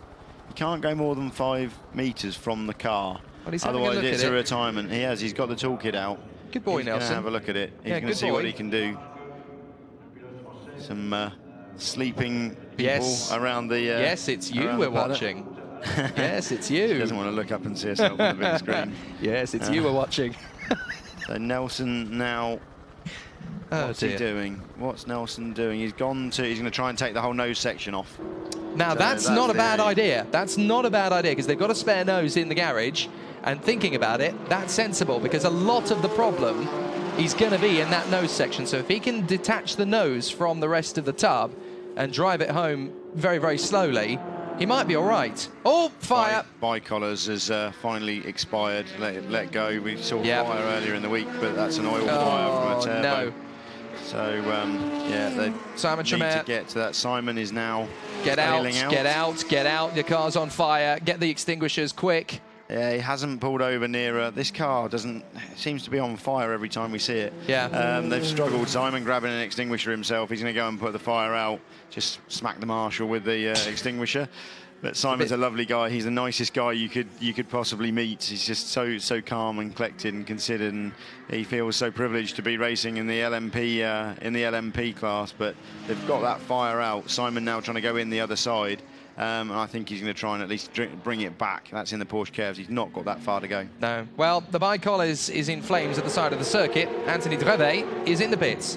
Yes, indeed. With Nick Leventis for a quick update from the Straka Racing team, because we didn't speak about you from the start of the race. So how is it going at the moment? Yeah, it's going really well.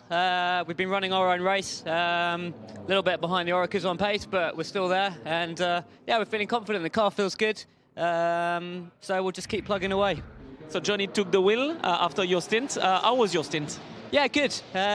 Really good. The car's come back to us, really. When the track temperature was a little bit higher, we lost the balance a bit, but through the night and this morning, it feels really good. So fingers crossed, there's still a long way to go, but we'll just keep chipping away and hopefully come home with a good result.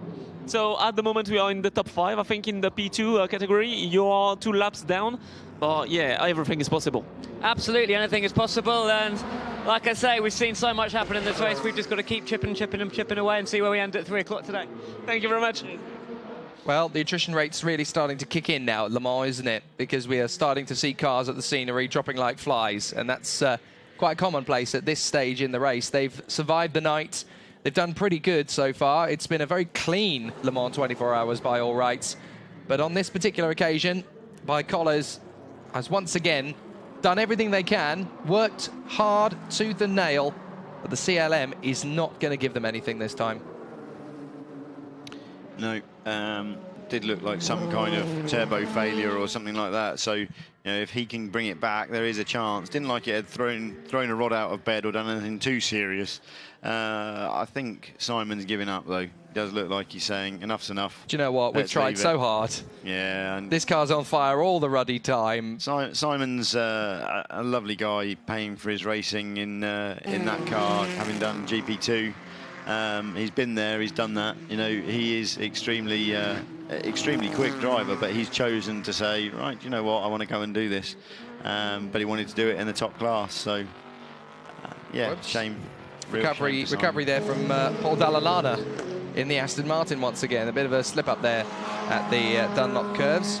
At Gearhead Fred on Twitter, are there any restrictions as to how many or what kinds of spare parts? Oops, that's why he's gone off there. He tried to LMP2 cars. He tried to pick a fight with the Extreme Speed Ligier. What was he doing? In fairness to Paul, there wasn't really much he could do about that. It was side-to-side contact on a P2 car that had come up his inside. He thought, I would think, that the car was going the other side of him. Okay. But I think Paul 50-50 there. Let's not throw that one Paul's way. 6 of one, half a dozen of the other. I'm willing to concede on that one. Are there any restrictions as to how many or what kinds of spare parts the LMP1, 2, GT Pro-Am teams can bring for Le Mans 24? Well, Giles, this is your kind of question. Yeah, I mean, they're restricted in terms of numbers of engines, numbers of chassis, gearbox components internals. They're not. You know, they can get on with that, but they're not allowed to change casings. So, yeah, you will take a penalty depending on what you do. We saw that with KCMG. Were given dispensation to change the tub, didn't have to go to the back of the grid.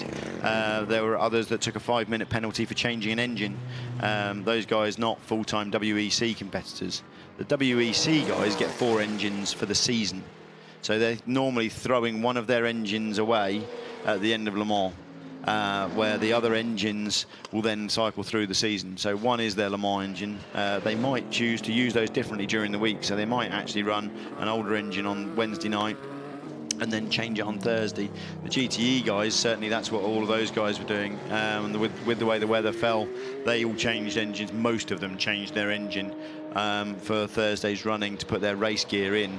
In terms of other spares and consumables, drive shafts, uprights, front corners, bodywork, no limits there. And here at Le Mans, no limits on the number of tyres they can use, so they can run as many tyres they like. Normally in a WEC race, we're looking at 6 sets of tyres per car.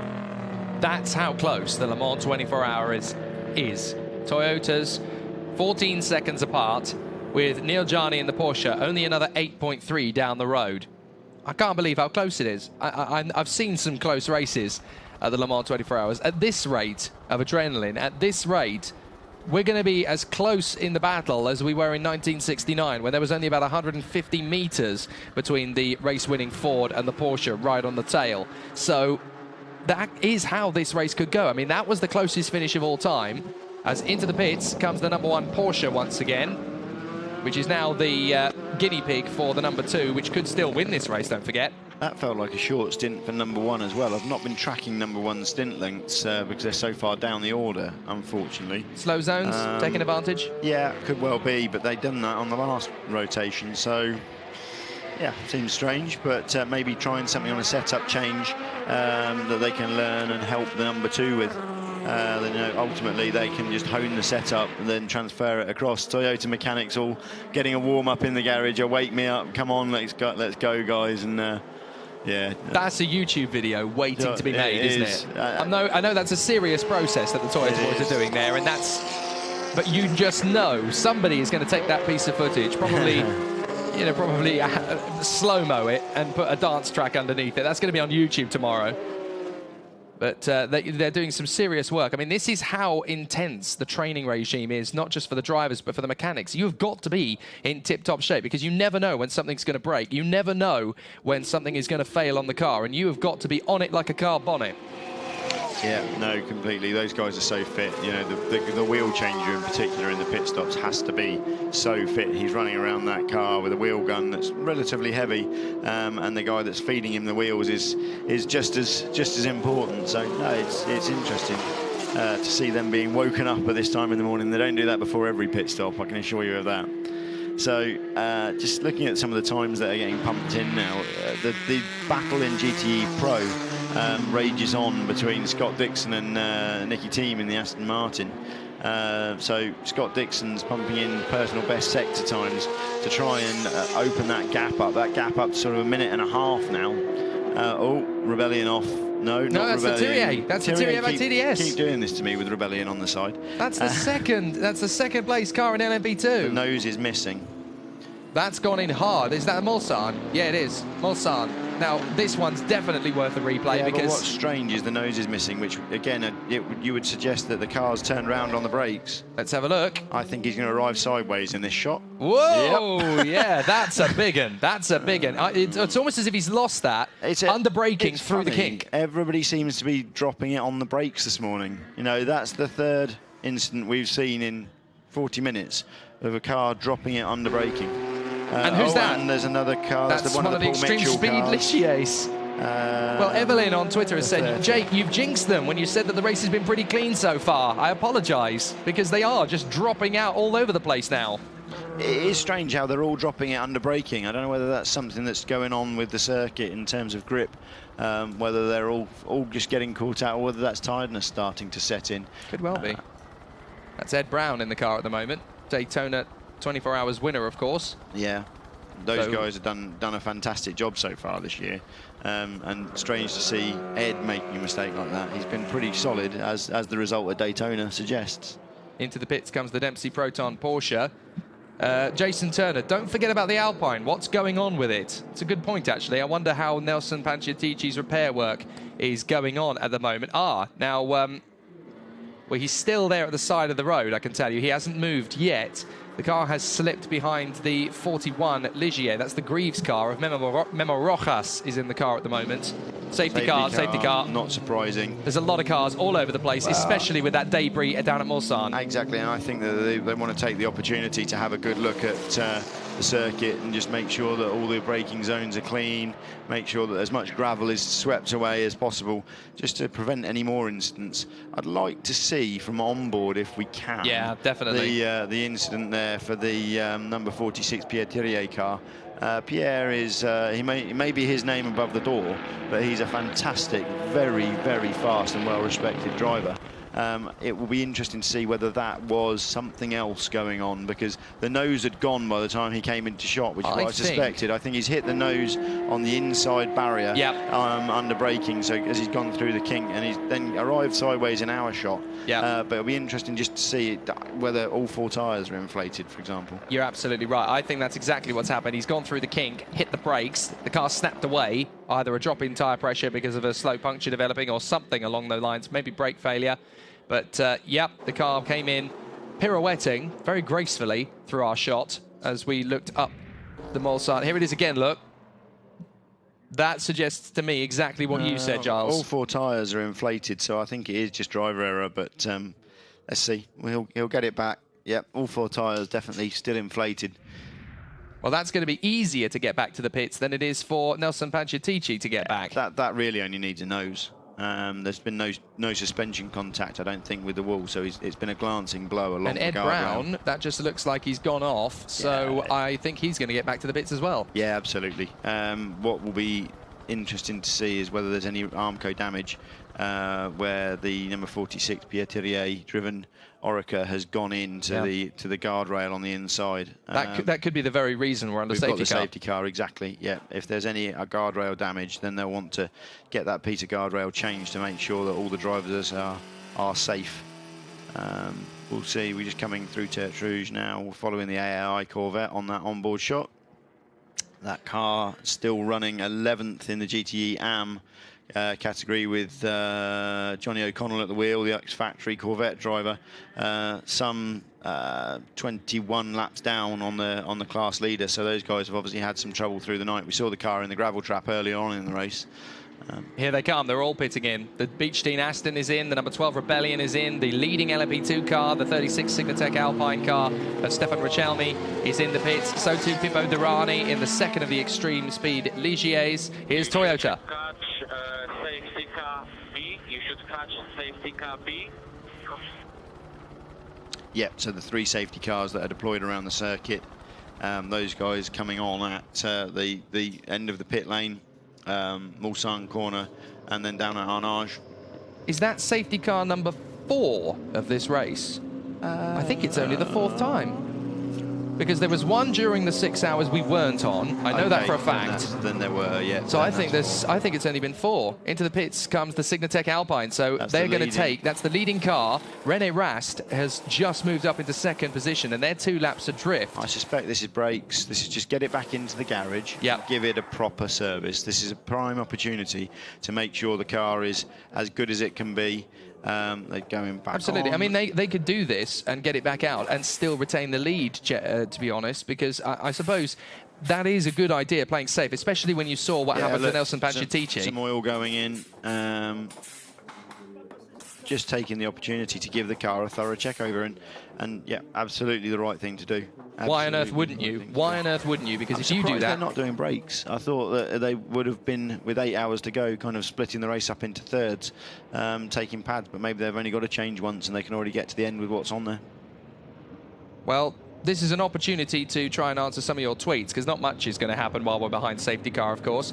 Jay Cutner on Twitter. What do the cranes hook onto to lift the cars in the air? Good question. Okay, so each of the cars has got a steel boss, either bonded into the monocoque or Thirier on his way back. Yep.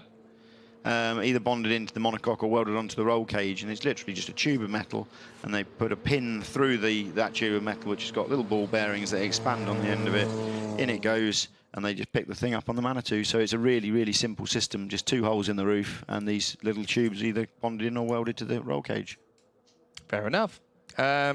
We've also got Chris Arnott at wing_nut13. Did the ESM car hop into the wall? Looking at the gravel makes me wonder. We're not sure it did, Chris. We don't think it did. Just got it stopped, just.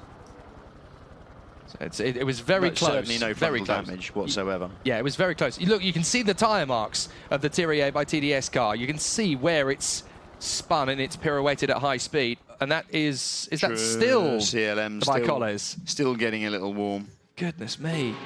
That was put out, like, what, 10 minutes ago? They might as well install a fire hydrant system on that thing.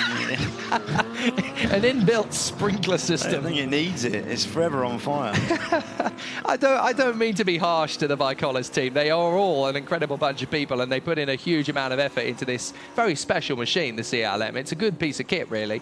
But unfortunately, Le Mans really does seem to show its weaknesses in every single area. It's not bad in the World Endurance Championship. It holds its own quite well for 6 hours. But not for 24, that's crucial. I think the thing is, it's a very different car to the car they last ran at Spa.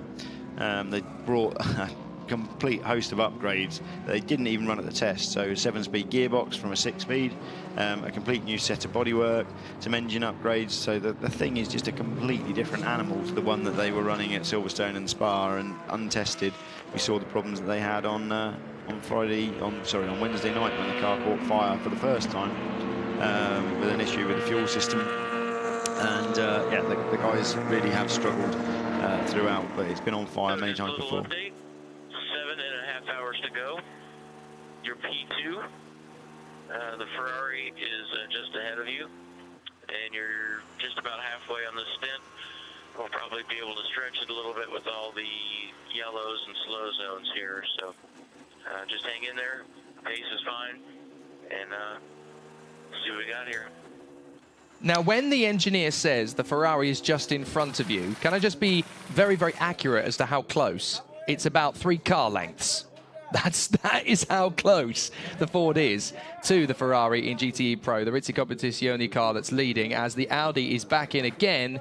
More brake duct and front wing adjustments on the Audi. So this is what we saw last night, that they were taking the car back into the garage. Now this is that's the Murphy car, spinning under yellows, trying to keep some heat in the tyres. He was just trying to push the car through the Indianapolis corner, and yeah, round she went on slightly colder tyres. I understand what he was trying to do there. He was just trying to use the opportunity to go through Indianapolis and load the car up to warm the tyres. There's the leader. I think every driver's done that at some stage. They won't admit it, though, Giles. I will. You will. Bless you. Bless you.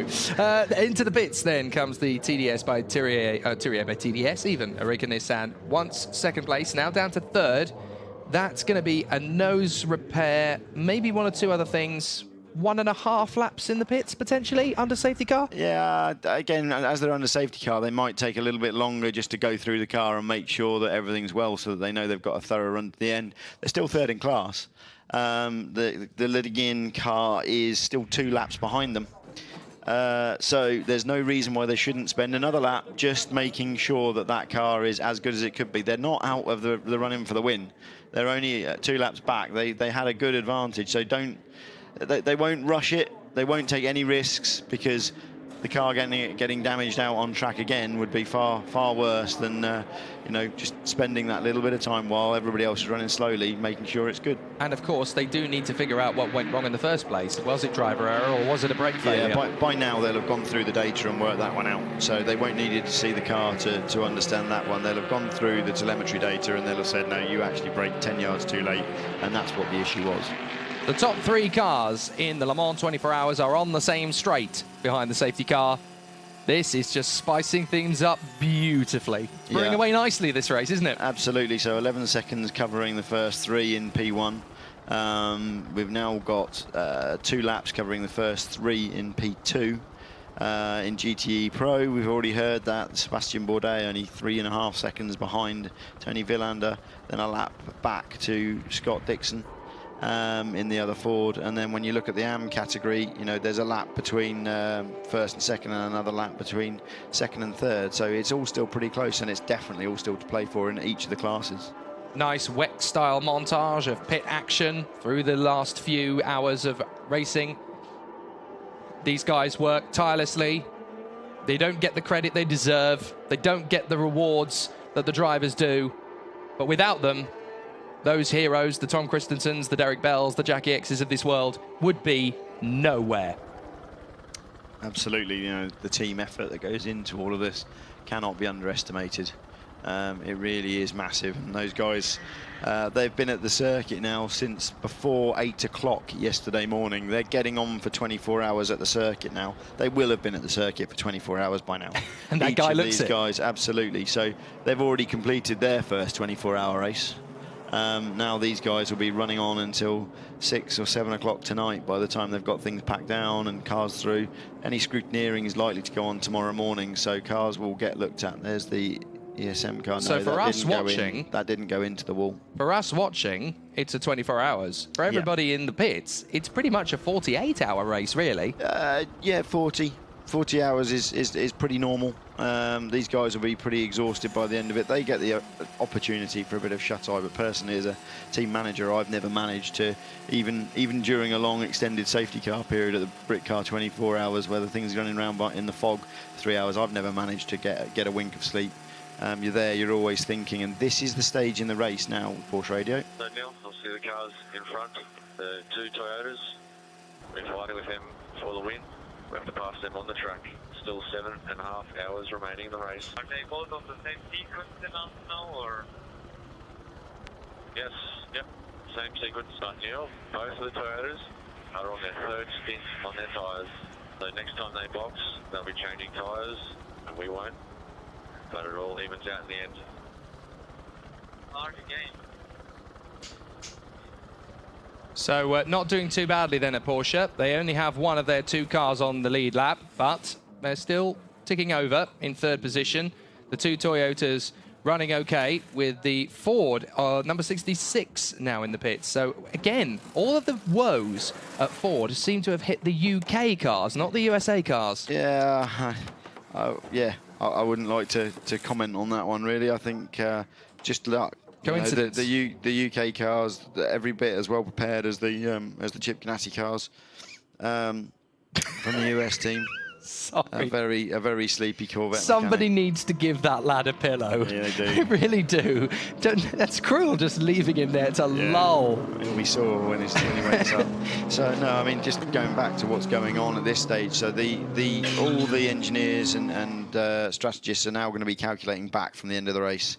This is the point where you really can try and work out, right, this is the number of stops we're going to do. This is how it's going to be. That will be dictated to some degree by safety car. But we have seen a solid 8 hours running without a safety car so far this race. It's had a crazy hour or so now, but that's not to say that we're not going to go clean to the end. So yeah, everyone will be saying, right, 3 o'clock, this is where we need to be. How do we do the ultimate run to get there? I suspect that there'll be people thinking about being able to do it in just 7 stops. They'll be thinking about tyre compounds and strategy. It is looking dry to the end, according to the current weather forecast. I think we've been really quite lucky that we only had that really heavy rain at the start of the race, and throughout the rest of the race been dry. We were saying at the start, no, we won't be setting any distance records. I will check where we're going to be with that, because actually 261 lack of safety laps. cars, I think we're going to go further than we did last year. Whether we get near a distance record or not, I'm not sure, but I'll have a look at that over the next hour or so. Now that looks as though there is a bit more damage than we first estimated, because the car looks quite twitchy at second gear. He's just being careful. He's going to have a lot of pickup. He's certainly not hit the wall, at least. Okay. Yeah, that's a good point, because the most amount of laps ever covered in a 24-hour race was 397 by the Audi Sport team in 2010. Mike Rockenfeller, Timo Bernhard and Romain Dumas back in 2010. 397 laps. We could potentially, 7 hours and 20 minutes to go, we could hit the 400 mark. I mean, if we have a particularly clean 7 hours and 20 minutes, it's doable. You know, Toyota and Porsche are pushing each other so hard in this race, we could go to that distance. Giles is, as I make that bold prediction, trying to prove me wrong with the equation, just trying to make sure. Oh, come on, Jake, you're whistling up a commentary. So the safety car is out. Another great question at Leyland Goes Racing on Twitter.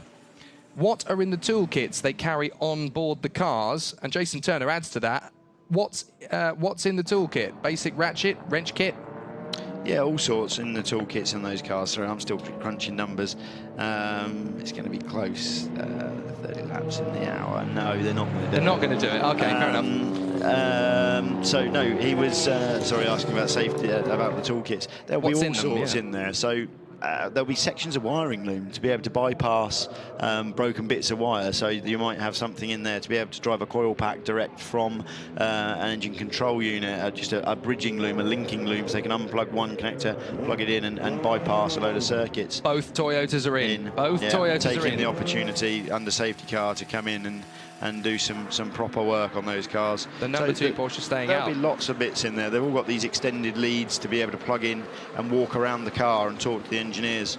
They also, probably most of them now, got mobile phones that they can plug into their helmet and make a call to the teams. So there's lots of little bits and bobs in there, tank tape, ratchets. There'll certainly be tools to be able to remove the nose section, as we saw with the Alpine and the rear deck.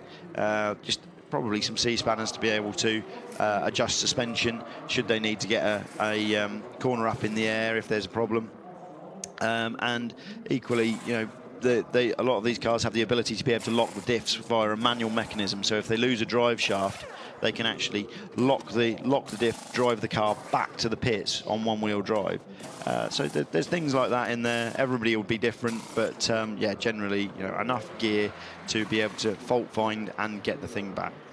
And you and I both know, Giles, from the world of motorsport on the world stage and the national stage, the most valuable commodity in that toolkit, as we all know, is the tape. That is the most important part of the entire toolkit, because you would be amazed how much work you can actually do to a racing car with tape to get you home. Tape and tie wraps. Yep. 46. We're almost joking as well. We're almost joking. It's true, though, isn't it? That's Thierry being rolled back down the pit lane. What I don't understand is why they're pushing the car back to the box. I guess he's fired up. Is that allowed? Yeah, Are they allowed they can to push the car back to the box, yeah. So they've got the car going again. This is what I was saying about taking their time. Maybe they have rushed it a bit. He's driven up the pit lane and found that they've got a vibration or some kind of issue, and he's chosen to pull it in rather than doing a complete lap, which is the wise thing to do. They're allowed to push it backwards down the pit lane. The car can't be under its own motive power going backwards down the pit lane. But no problem with what they're doing. So they're going to spin that car back round and into the box, I would think, unless they forgot to fuel it. But if they'd forgotten to fuel it, they'd have saved more time by just sending it round. But then again, the safety car clock, as we see the Toyotas there, sitting at the end of the pit lane, having taken the opportunity to come in and do the stop, being held, so released behind this next safety car behind that. So that now puts Neel Jani a whole safety car ahead. That's going to be 1 and a bit minutes, but the Toyotas have got to stop out the way. So that's now 20 stops for each of the Toyotas, 19 for Conway. 19 for Conway, 20 for Buemi, and 20 for Jani in the Porsche. Yep. So driver changes at both Toyotas, of course. It's ebbing and flowing. There was a short stint there for both cars, but particularly short for the number 6 of Conway. Duval is in the 8 Audi, Fessler is in the 7 Audi, and they are still in touch, 2 laps behind the number 8, 12 laps behind the number 7. So they're not far off, 4th and 5th position. They're still in the game. They're still in the game. If one of the big 3 drops out, Audi is still on the podium. Yeah, absolutely. So, but Conway back in that car now. We saw this last night. Once Conway's installed, he seems to be the one that can really push on the hardest in that number 6 car. So Neel Jani, the fastest of the Porsche drivers in the number 2. Conway, the fastest of the Toyota drivers in the number 6. And Seb Buemi, I would say, the fastest of the drivers in the number 5. So this is the real sprint specialists that are going to be getting on it and seeing where they end up. Seeing some shots from in the pit lane, refueling with Ford getting turned around back into the garage. Is it bad that when that TDES by Thierry car came into the pits, tried to leave it, and we saw that slow-mo shot of the mechanics running down the pit, is it bad that I visualised the Chariots of Fire song in my head as they ran down the pit lane? Is that bad? No. Or am I just overtired? No, I think you're overtired. So we've got 7 hours and 15 minutes to go here, and Neel Jani in the Porsche leads the way with the 2 Toyotas, 2nd and 3rd, because they've just made a full service pit stop and driver changes. Conway and Buemi in the car.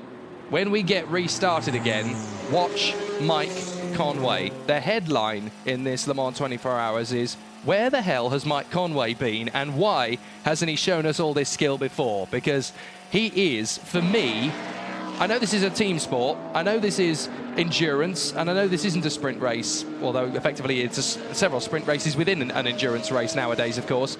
But if there's one man in the Toyota team that can put his hands up and say, we've done a good job, and I've been integral to that, it's Mike Conway. He's been absolutely mighty. Let's not jinx him, but I think at 3 o'clock that will be the story. What Conway did to bring the Toyota home wherever it may finish. You know, he really has been the out-and-out star of that show so far. Now, the Captain Smarty Pants Award on Twitter is likely to go to @ReedDA. He heard us say an unlimited tyres rule, but apparently the rule book on page 22 says there is a limit. When did we say unlimited tyres? I've said that, but pretty confident that there is unlimited tyres. I wouldn't question Giles Dawson. He does know what he's talking about on this one. Safety car in this lap. Safety car in this lap. So, 2 Toyotas, nose to tail, are going to charge after that Porsche. Now, on the gap, it is 1 minute 57, but we're under safety car. Information to the pit lane. We're bringing the safety cars in at the end of this lap. We're bringing the safety cars in at the end of this lap. So we've got the Toyotas chasing after the Porsche. There is one car on the road between the 68 Ferrari and the Competizione Ferrari, and that is the 68 Porsche, which is the GTE AM machine. So there's one car between the leaders in GTE Pro. That battle's going to kick off. Richelme in the Alpine still leading, having made that brilliant pit stop, that strategic decision, and they've still got a lap in hand over René Rast in the G-Drive Eureka. So as you were saying, Giles, that was the sensible decision for the Signatech Alpine. They were 2 laps clear. Why on earth shouldn't they? And it's still given that they've still got a lap in hand. Absolutely. Yeah, no, they've got that lap in hand, and they might as well look after the car, make sure it's done properly. So Jeffrey Seagal is your leader in the Ferrari in the GTE AM category, about a lap ahead of Heinemir Hansen in the Porsche number 88, the Abu Dhabi Proton car. Still there in second position, David Heinemir Hansen of Denmark sharing the car with the American Patrick Long and the Dubai-based racer Khaled Al-Kubaizi. Lights out on the safety car, and this is the one that's on the back straight. So the Audi is pulling off in front of us. The Audi safety car is pulling off right in front of us, and we're racing again. So the Le Mans 24 Hours continues with 7 hours and 11 minutes on the clock.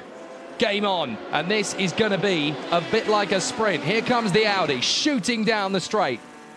Going for it big style. He's actually on the dust on the far side of the circuit, trying to pick his way through traffic. Watch the cars make their way through here. The Rizzi Competizione Ferrari is getting impatient with 2 Astons right in front, and that's why the Ford is right on the tail. So this is going to be a bit like a sprint race for the next half an hour or so at least, because there's a big challenge here, because we've got the Porsche and the 2 Toyotas not too far away in tow, and then we have the battle for the GTE Pro, and this is Sebastian Bourdais we're riding on board with. Tony Villander is not far up the road. There he is in the 82 Rizzi Competizione Ferrari, and there's the Ford. That is the battle for the victory in the GT class. It is so close. It is so tight.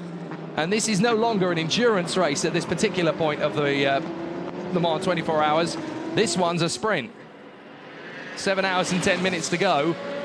We're all pretty impressed with what the Ford can do. Into the pits now. That's a bit of frustration there for the 69 Ford just in front of us coming into the pits, because he got balked by the Garage 56 entry, the SRT 41 by Oak Racing car. Frederic Sausset and his colleagues, Christophe Tinceau and Jean-Bernard Bouvet. Not sure who's in that car at the moment. In fact, that's a bit of a question. Where are they currently in the race? Because they're not in the top 25. I can tell you that they're above the bottom, but they're below the top. So they are pretty much in the mid-section. Their target is not to finish in any particular position, it's to finish. And to be honest, they've looked very good all the way throughout. So the gap between the Porsche and the 2 Toyotas, Neel Jani leading, Mike Conway and Sebastian Buemi second and third, is a minute. It's a minute. To answer the point on the tyres, no, if you look at the note 7.7.4, it's very clear these regulations do not apply to the 24 Hours Le Mans. Aha! So it's a WEC rule, it's not a Le Mans rule. Which is what we've been saying. I have to say, if it was a Le Mans rule, we'd be in trouble. Yeah, we would be in trouble. Yeah, no, so that's pretty normal. And it's interesting, the tyre regulations, the way it works, because there is tyre competition in all the classes, and you know, Dunlop and Michelin are fighting it out hard in the GTE Pro category, and then we've got the same thing in the LMP class.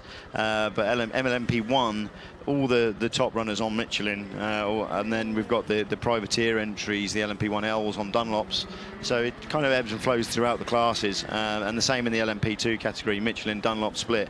But interesting that Aston Martin chose to change the tyre manufacturer at the start of the year to Dunlop, because they felt that they were going to get a better response from Dunlop to have a tyre developed for them. While Michelin were focusing on the mid-engine cars, they really wanted to work with somebody on getting a tyre to work for the front-engine car. At this moment in time, my money is still on Toyota. In the first sector of that last lap, Neel Jani did a 37.0. The Toyotas were in the 33s. Let's just let that resonate for a moment. A 37.0 for Jani, 33s for the Toyotas. Drive-through penalty for the 98 Aston Martin for speeding in the pit lane. Well, we got that little warning a little bit earlier on that they were sent to the stewards for speeding in the pits. In the second sector, the Porsche has done an 81.1. The Toyotas, 78. This is absolutely monstrous speed. Now, I don't think this is just traffic for some reason. No, I don't either. I think that is genuine pace, so see how it pans out through the next lap or so. The Porsche hasn't pitted, so they don't have a problem. But Conway and Boemi have both been told, right, you're sprint specialists, get on it, go. So 4 seconds lost in the first sector, and now another 3 seconds lost in the second sector. They know they need to chase him if they want to put the pressure on, having made that stop under safety car, but equally Jani owes us a stop, so Jani is in the 2 car, 241, and a safety car. I suspect we're going to see Jani 251. Well, Jani is we're going to see Jani this lap or next lap for a stop. Jani's on the Mulsanne going into the first chicane, just as Conway and Boemi come over the start-finish line and down towards the Dunlop curves. The gap is down to 56 seconds. And actually, Toyota, that was the blinder on the strategy, because that's now going to put Toyota well clear, both cars well clear of Jani when he gives us his stop very shortly. And they're back kind of in sync. There's only going to be 2 or 3 laps between them. And Jani does need to make a driver change here, I think. Is it a full service stop? No, it's not. Jani will be staying in. But 56 seconds, that is not enough to get in and get out, no matter what they do. Both cars, no shadow of a doubt there. Doesn't matter how quickly he goes now, and he's losing time to them again. No, he's now put the hammer down through the first sector, so he's probably on an in-lap this lap. He took a second out of the Toyotas there on that first sector. Careful, boys, don't hit each other, for goodness sake. Yeah, I think Seb Boemi just trying to make his point. Look, I'm here. I'm every bit as quick as you. Get out of the way. We're both racing for a win here. Surely they should work together here at this point. They will, but if you're Sebastian Boemi, you want to be the car that's leading. That's true. That's true. It's as simple as that. You don't want to get caught up in Mike Conway's accident if he was to drop it under braking, as we've seen with all these other issues that have gone on throughout. So, yeah, he's coming. Toyota radio. What's on the team order? Jani 56 seconds ahead. Jani 56 seconds ahead. Well, that didn't answer the question at all.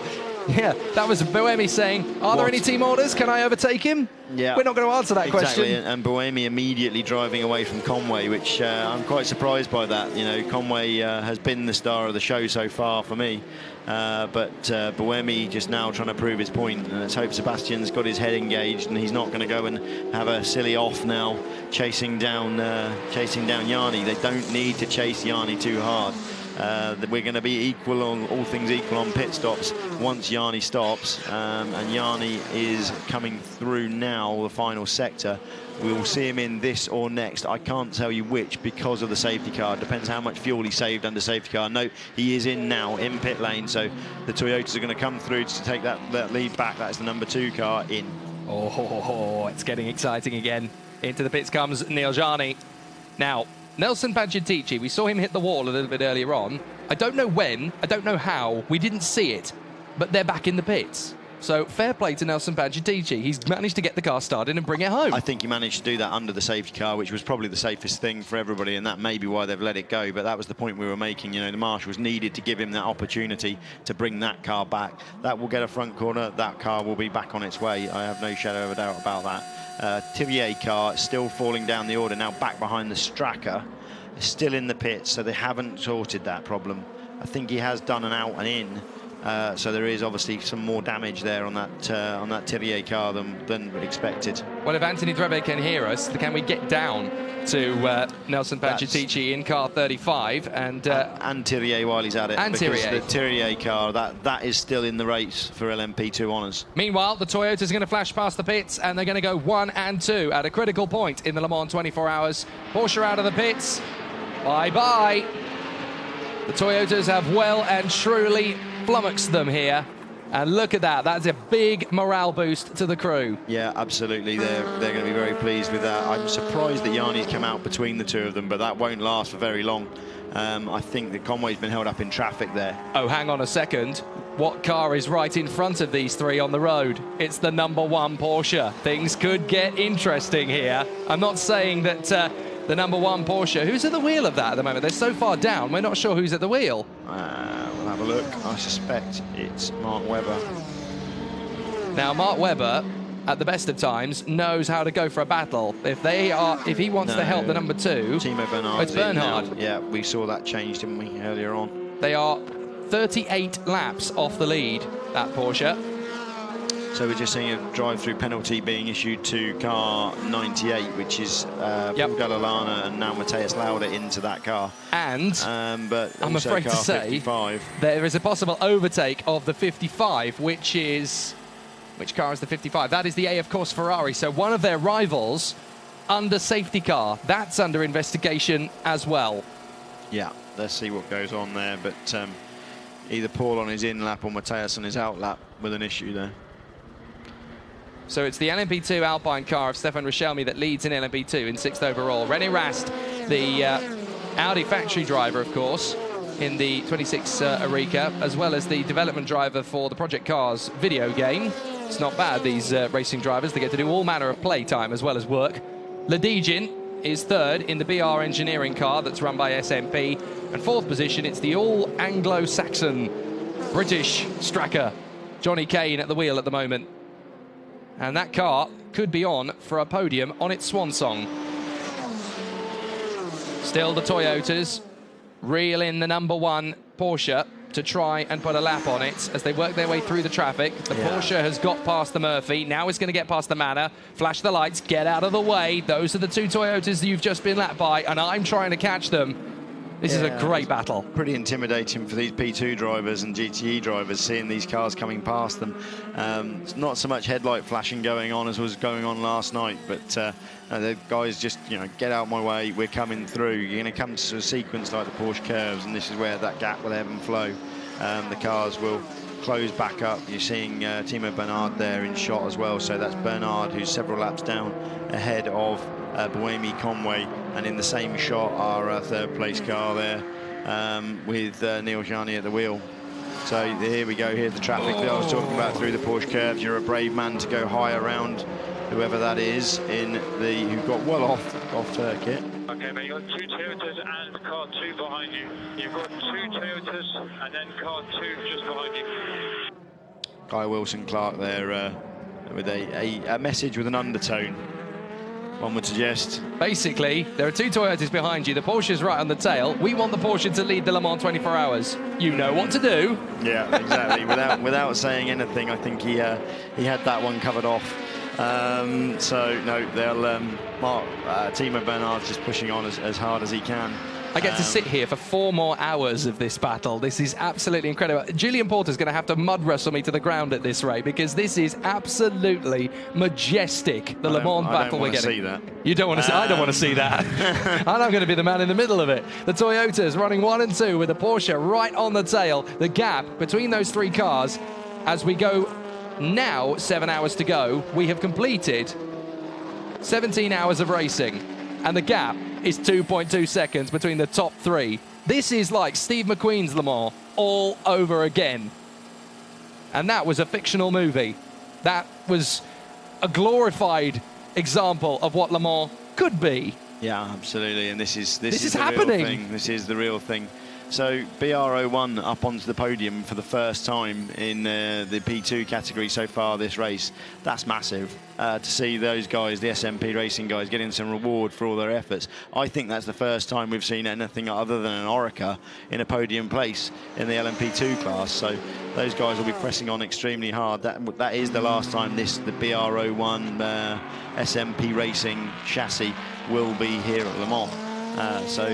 Let's see what they can do. They really, really would love to take that car away with a podium. So see where we are. Straka Racing only 11 seconds behind those guys, and then we're still seeing Thierry fall down the order. So if either of our guys down in the pit lane can have a look and find out what's going on there with the number 46, it does seem like this is slipping from their grasp. They were, when they first got that car turned round and down the pit lane, looked like they were still going to be in with a shout. But Wemi leads, Conway second, Jani third, and here they come on the number 1 Porsche. This is going to be interesting. I'm half expecting, if Keanu Reeves is still on the side, I'm half expecting him to wander over to Mark Webber and whisper in his ear, I want Porsche to win them all, in the same sort of style of Steve McQueen and whoever it was that played the team manager in the 1970 movie. Because this is the best script for a Le Mans 24 hours you could possibly write. You couldn't even dream this kind of fight. And it's happening right before our very eyes with just under 7 hours to go. That is a WEC race plus an hour. This is absolutely baffling how close it is. Yeah, and the WEC races have been very close so far this year, so if that 6 hours is anything to go by and we don't have a race of attrition, then I think we'll be there and having that scrap down to the last lap. Team manager, car 1, can you please tell your driver he's getting blue flags on the display? He just has the leader behind him.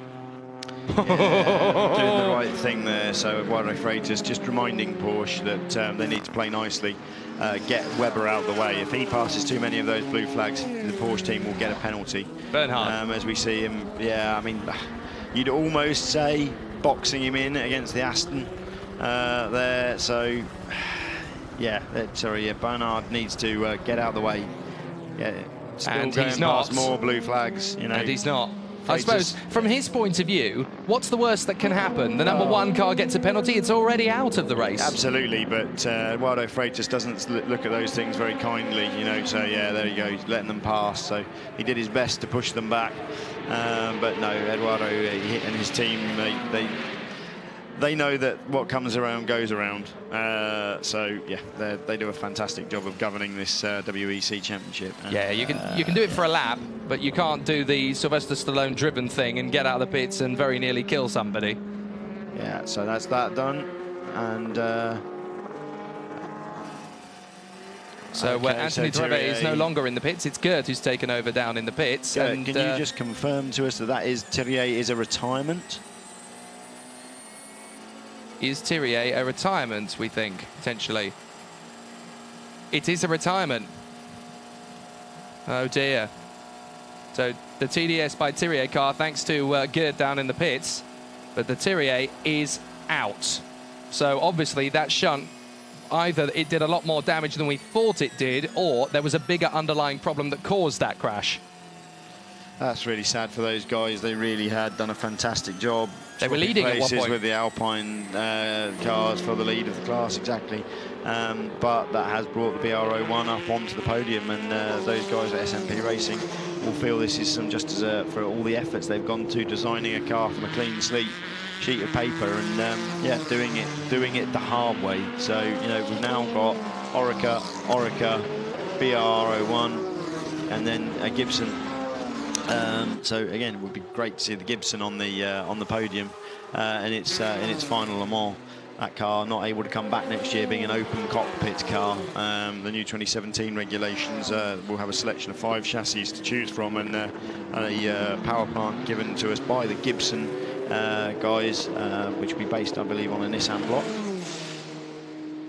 Jason Turner, while we were on the subject of movies, reminding us that Steve McQueen, of course, was going to race in the Le Mans 1970 edition. with Jackie Stewart of all people, but the movie studio said, no, don't do it. They actually wrote no racing into his contract, which was about the same sort of time The Great Escape came out. I mean, can you imagine Steve McQueen and Jackie Stewart in a 917? That could have won it. That could easily have won that race. Yeah, absolutely. Yeah, don't know how good Steve McQueen really was, but yeah, 917 was a pretty good car. So the Toyotas 1 and 2, Buemi in front of Conway, 2 sprint specialists. But the trend is get a few sprint specialists who know what they're doing, because the way that Le Mans ebbs and flows nowadays, it really is 4 WEC sprints within the space of 24 hours. Yeah. It is so tight and so tense, and these guys are pushing it to the extreme here. Just wondering what we're going to see on this replay. No, just going past a slower car on the outside. So we had seen for about an hour lots of green sector times, so personal best sectors, but that seems to have gone away now. Everything just settling back down to a bit of sense. So that mad hour we had there with lots of mistakes going on was also a pretty quick hour. Everybody just settling back into the fights. If we look at the GTE Pro class, there's now 7 seconds between Bourdais and Villander. So Villander being able to just stretch the Ferrari and bring a gap to the Ford. I think that's going to run that situation. They're on the same lap, and then Richard Westbrook also on the same lap in the other Ford, in this number 69 Ford, but a lot further back. They've got some P2 cars between them and the overall classification. Risi Competizione there, this is the leading car in GTE Pro. And the Ford is in as well. Sebastian Bourdais is in the pit lane at exactly the same time. So again, we've got another pit stop race here. This is fantastic. The Ford boys versus the Ferrari boys. Full service for the Ford. Don't know whether we're full service on the Ferrari as well. So this is people planning to the end now. This is people looking to the end, saying, right, full service now. We won't need another full service for another 2 hours. And then go from there. So they're now parallel in terms of strategy. They're parallel on fuel mileage. This is now just a sprint race for the next 7 hours to the end. I'm getting goosebumps watching this battle between Ferrari and Ford. It's just like good old times, isn't it? It is a massive story in this Le Mans 24 hours, and considering how close it already is, this could even eclipse the headlines that we've got between Toyota and Porsche at the moment, because it is so close. And this is retro is the new cool, basically, being played out in the GTE Pro, because we've got a Ford GT and a Ferrari battling it out for the victory in the GT class, and there is nothing to choose between them. The Ferrari leaves. If all has gone to plan at Ford, they should be leaving 7 seconds ago. So the Ferrari has done a good job. The Ford taking a little bit longer, so the gap has opened up a little bit there as a result of that pit stop. Sebastian Bourdais shuts the door. There's been a driver change there, and I think there's been a driver change at Ferrari as well. It's Matteo Malucelli who's now in the car. So Malucelli's in. Who's in the 68 Ford now? That's going to be leaving the pits. It's Muller. Bourdais lost 14 seconds there on the stop, so that's not down to fuel fill time. That's all equalised through the restrictors in the fuel rig. That's just down to, I think, seeing the Ford guys adding a bit of oil as well. So they've just got more done, and hopefully they can bring that time back down to close the gap. So 14 seconds lost in the pits for the Ford. It's the Toyota now, number 6 Toyota, Mike Conway, chasing down Sebastian Buemi. With the number 2 car now in camera shot, 4 seconds between them, 5 seconds covering our top 3 overall. So close. So close. The gap on the GTE Pro battle, which is our other major battle, very close battle, it's now 22 seconds, so the 7+2 does give us the gap that we were expecting. Just look at the graphic at the top of the screen. This is how much speed the Porsche 919 Hybrid carries through the Porsche curves. Through the faster curves, that was at 260 kilometers an hour. The amount of G that a driver must go through those Porsche curves must be mind-blowing. You're talking fighter pilot. Yeah, no, absolutely, and that's a very narrow section of circuit with walls very close either side. They're brave boys. Jake Robson asks, are you surprised we haven't seen any big crashes regarding LMP cars lapping GTs? This year, no, I'm not. These guys are all professionals, you know, even the amateurs, the gentlemen drivers are extremely professional and take this sport extremely seriously. You know, it's about being respectful. If you ask me, the LMP drivers being respectful of the GTE cars. They shouldn't be expected to jump out the way because there's an LMP car coming through. There's been contact. We've seen that. We know that there is wounding on the number 6 Toyota from contact, wheel-to-wheel contact with the GTE Ferrari. So it has happened, but I just think a lot more space being given, and the system's improving within the cars, a lot more visibility around the cars with inboard cameras, rear-facing cameras. So no excuse really for driving into one another.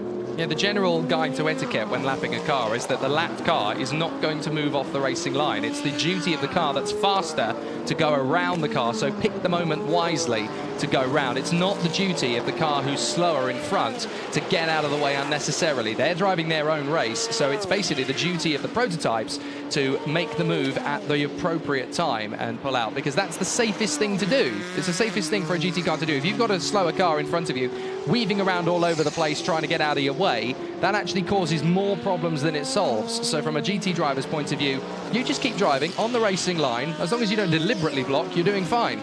Yep, absolutely. So down the straight, Toyota's 1 and 2. Buemi has opened up the gap to 2.6 seconds with a blinding first sector. He did a 32.8 on the last. He seems to have got very lucky with the traffic. His teammate Conway seems to have been a little bit held up.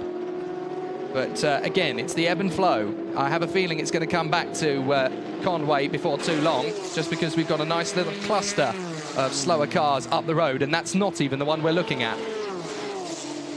So Conway still within striking distance of the lead of this race. As into the pits comes the Greaves 41 with Memo Rojas at the wheel. That car has steadily been increasing its form and has moved up into 6th overall in the LMP2 category. Somebody is asking on Twitter, can we, for the newbies, explain the differences between LMP1, LMP2, GTE, Pro and Am? Not today. I'd love to say we could for the newbies. The key factors, just a really brief one. The LMP1 cars driven by manufacturers, LMP1H, two classes there. The H, the hybrids, carrying in this instance this year, all 3 of them, battery packs. That are giving them an amount of electrical energy deployed differently depending on which of the manufacturers you're in. And then the LMP1L is just pure turbocharged engines in that case, turbocharged V8 from AER, powering all 3 of those cars. Not that any of them are really still running and with us. We have got one of the Rebellion still going around. Then LMP2 is a chassis to a very similar standard to that. There are still open cars there. Engines produced by Nissan in the majority. We have got Hondas and Judd engines in that class. But those cars, about 450 horsepower, are lapping, pretty respectively compared to the LMP1 cars. But yeah, they're designed for a gentleman racer to come in and drive them. GTE, Pro and Am. The cars are very similar. This year's the first year we have a change again between these 2 classes, where we've got the Pro cars with new aero packages, a lot more downforce and going slightly faster than the Am cars. But again, those cars have to be based on a production road car. The Ford is here with a waiver because we don't yet have the production road car for sale. But they are the GTE cars, generally a production car converted to be a race car. I'll tell you what, I'm impressed you managed to do that in such a short space of time. I've never been able to explain it that quickly. That's brilliant. Michael Lancaster actually makes a point on that, the Ford waiver, is that Ford has announced they'll make 400 GTs.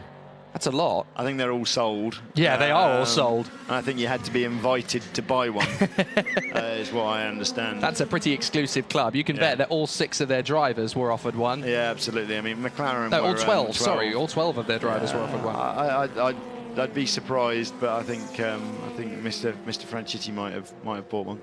Oh yeah, Dario definitely would have bought one. Dario, that's going to be the drive to the supermarket, Dario. Yeah, absolutely. So no, I mean they will build those 400 cars. They really have to, as part of the binding agreement they signed with the other manufacturers.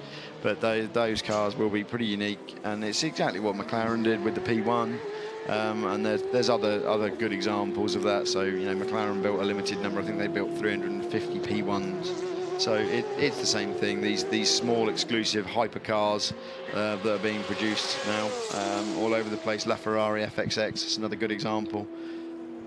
Here's a question I've got, and this is an interesting one. We had a bit of an era 15 years ago where the Audi R8 was the car to have, so they built a few of them and they sold them to customer teams. We just don't seem to have that in LMP1 nowadays. There are no teams out there that are buying the new top-of-the-range Porsche 919 hybrid, the cars Audi are R8. too hard to run. You know, you're talking about 180 people within the Porsche outfit now. You can't do it as a privateer with these hybrid systems. They're so complex. You know, you are not in a position where somebody can take a Porsche 919 and run it. Just the resources required to run those cars, just absolutely too great. You know, we're just seeing Fred Sussay there, though, one of the other really huge stories of this race as things settle down at the front with a 10-second gap covering the first three. He's about to get in the car. This guy, quadruple amputee, fantastic story in the Garage 56 entry. So not about new technology really this year, although the tech on that car to allow a quadruple amputee to drive it is pretty impressive. So he's getting ready to get in that car. I believe he did a double stint last night. I think that's incredible. The first time we've seen him do that. That's incredible. And yeah, no, completely. We'll talk. I'm sure. Well, hopefully we'll see him being put into the car. Porsche radio. The Regip helping. Where are you struggling? And where has it helped? Helping a little, but somehow in the middle of the chicane, I can't carry the speed I would like to. Car just washes away, and a lot of movement in high speed. Copy. A lot of movement and high speed, says Neel Jani. So the car is not quite coming to him at the moment from his point of view. Frederic Sausset, going back to that story, more than I want this battle to go to the wire for the LMP1 victory, more than I want the GTE Pro victory to go down to the wire, more than I want a lack of rain, more than I want a lack of safety car periods, I want to see that SRT 41 car cross the finish line. The Morgans are very well tried and respected chassis, so they know the reliability's there. Let's hope they can do it. Gert is down in the pits, I believe, down at the Rizzi Competizione pit. Tony Villander, Sunday morning. It's all to play for. There's only seconds between you and the Fords. Yeah, it's crazy. We've been doing 18 hours of hard racing. Survived the early rain, hard condition during the night. Now actually our car is running pretty well. We were lucky with one of the slow zones against Ford, but again they were lucky with the safety car. The whole gap was cancelled, so I had to push like hell for the last 4 laps to get close to a 10-second gap, and we had some issues on the pit stop, and theirs was even worse. So now the gap is around 20 seconds, and we keep pushing and see what happens in the end. The fact that you're the only Ferrari, does that add to the pressure? No pressure. I mean, we try our best. We do our job. Obviously, we work for Ferrari, and there's a good collaboration between us and AF Corse, but this is a one and another team, so we do our job here. Unfortunate to the others, but we cannot lose any energy thinking about them. We need to think our home, our territory. Thank you. Fascinating to hear from Tony Villander. That's a great battle between two American teams, works teams, going head-to-head for the GTE Pro category victory. And still, the Signatech Alpine is leading in the LMP1 class. LMP2, yeah, absolutely. LMP2, yes. What I've just seen that particularly interesting is Audi number 8 just set its fastest lap of the race.